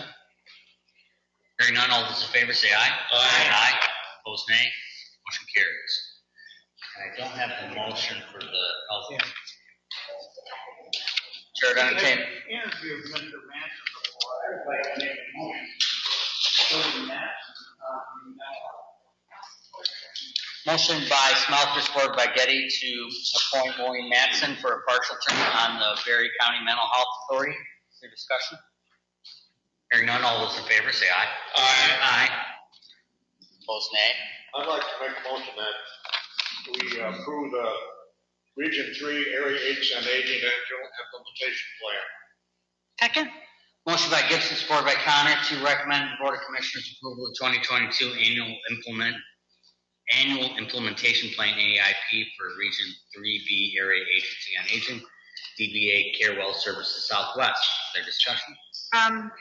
I'm glad we're doing this because this had to be in by October 1 and we're not going to be meeting until this afternoon.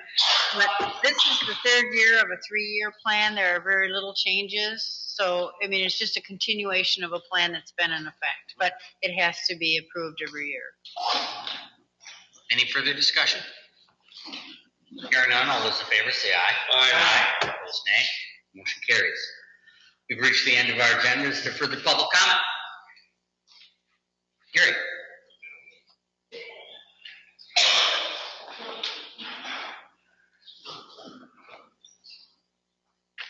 Yeah, I'm Gary White. I used to own the driving school downtown here and in Nashville both. As an instructor in classroom and in car, probably one of the most important things was vision. Understanding what people did, what they understand, or they don't understand. I guess I'm a little disappointed, Mr. Geiger, I'm going to hit you again because you had a 7th grader standing up here, and I was sitting over there at that point in time. Next thing you know, you're leaning back talking to somebody back there while she is talking. You should have seen the look on her face, trying to figure out why you're not paying attention to her. A little bit later on, you had a lady up here, and next thing you know, once again, you're talking to county commissioners while she's sitting here talking to you. You weren't paying attention to the public at that point in time, okay? Commissioner Campbell, I seen things said you didn't realize how it was going to be so hard being a county commissioner. If you don't have the information in front of you, or if you don't know what questions to ask, it makes it difficult. That, once again, is your chairman's responsibility to make sure that stuff is there. You said at the beginning of the meeting, your voices are going to be heard. Who's the one pair of ears that is not here tonight, today? Whatever, correct? If that's the one that made all these decisions, the residents of Berry County were not heard because she wasn't here. She was invited to the Maple Valley board meeting last night. The health department was, and they declined to be there. Did you know that? You've got to get that person in here, start questioning from the Berry County side as commissioners because Berry County residents are not being heard. Thank you.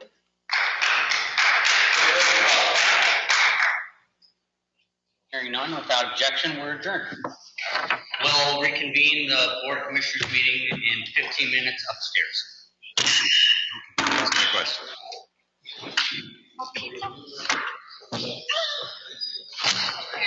What? No pizza.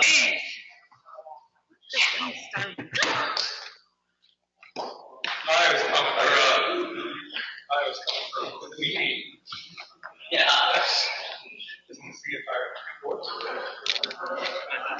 I don't think I've changed my watch from the central time I was in. You were back there the whole time?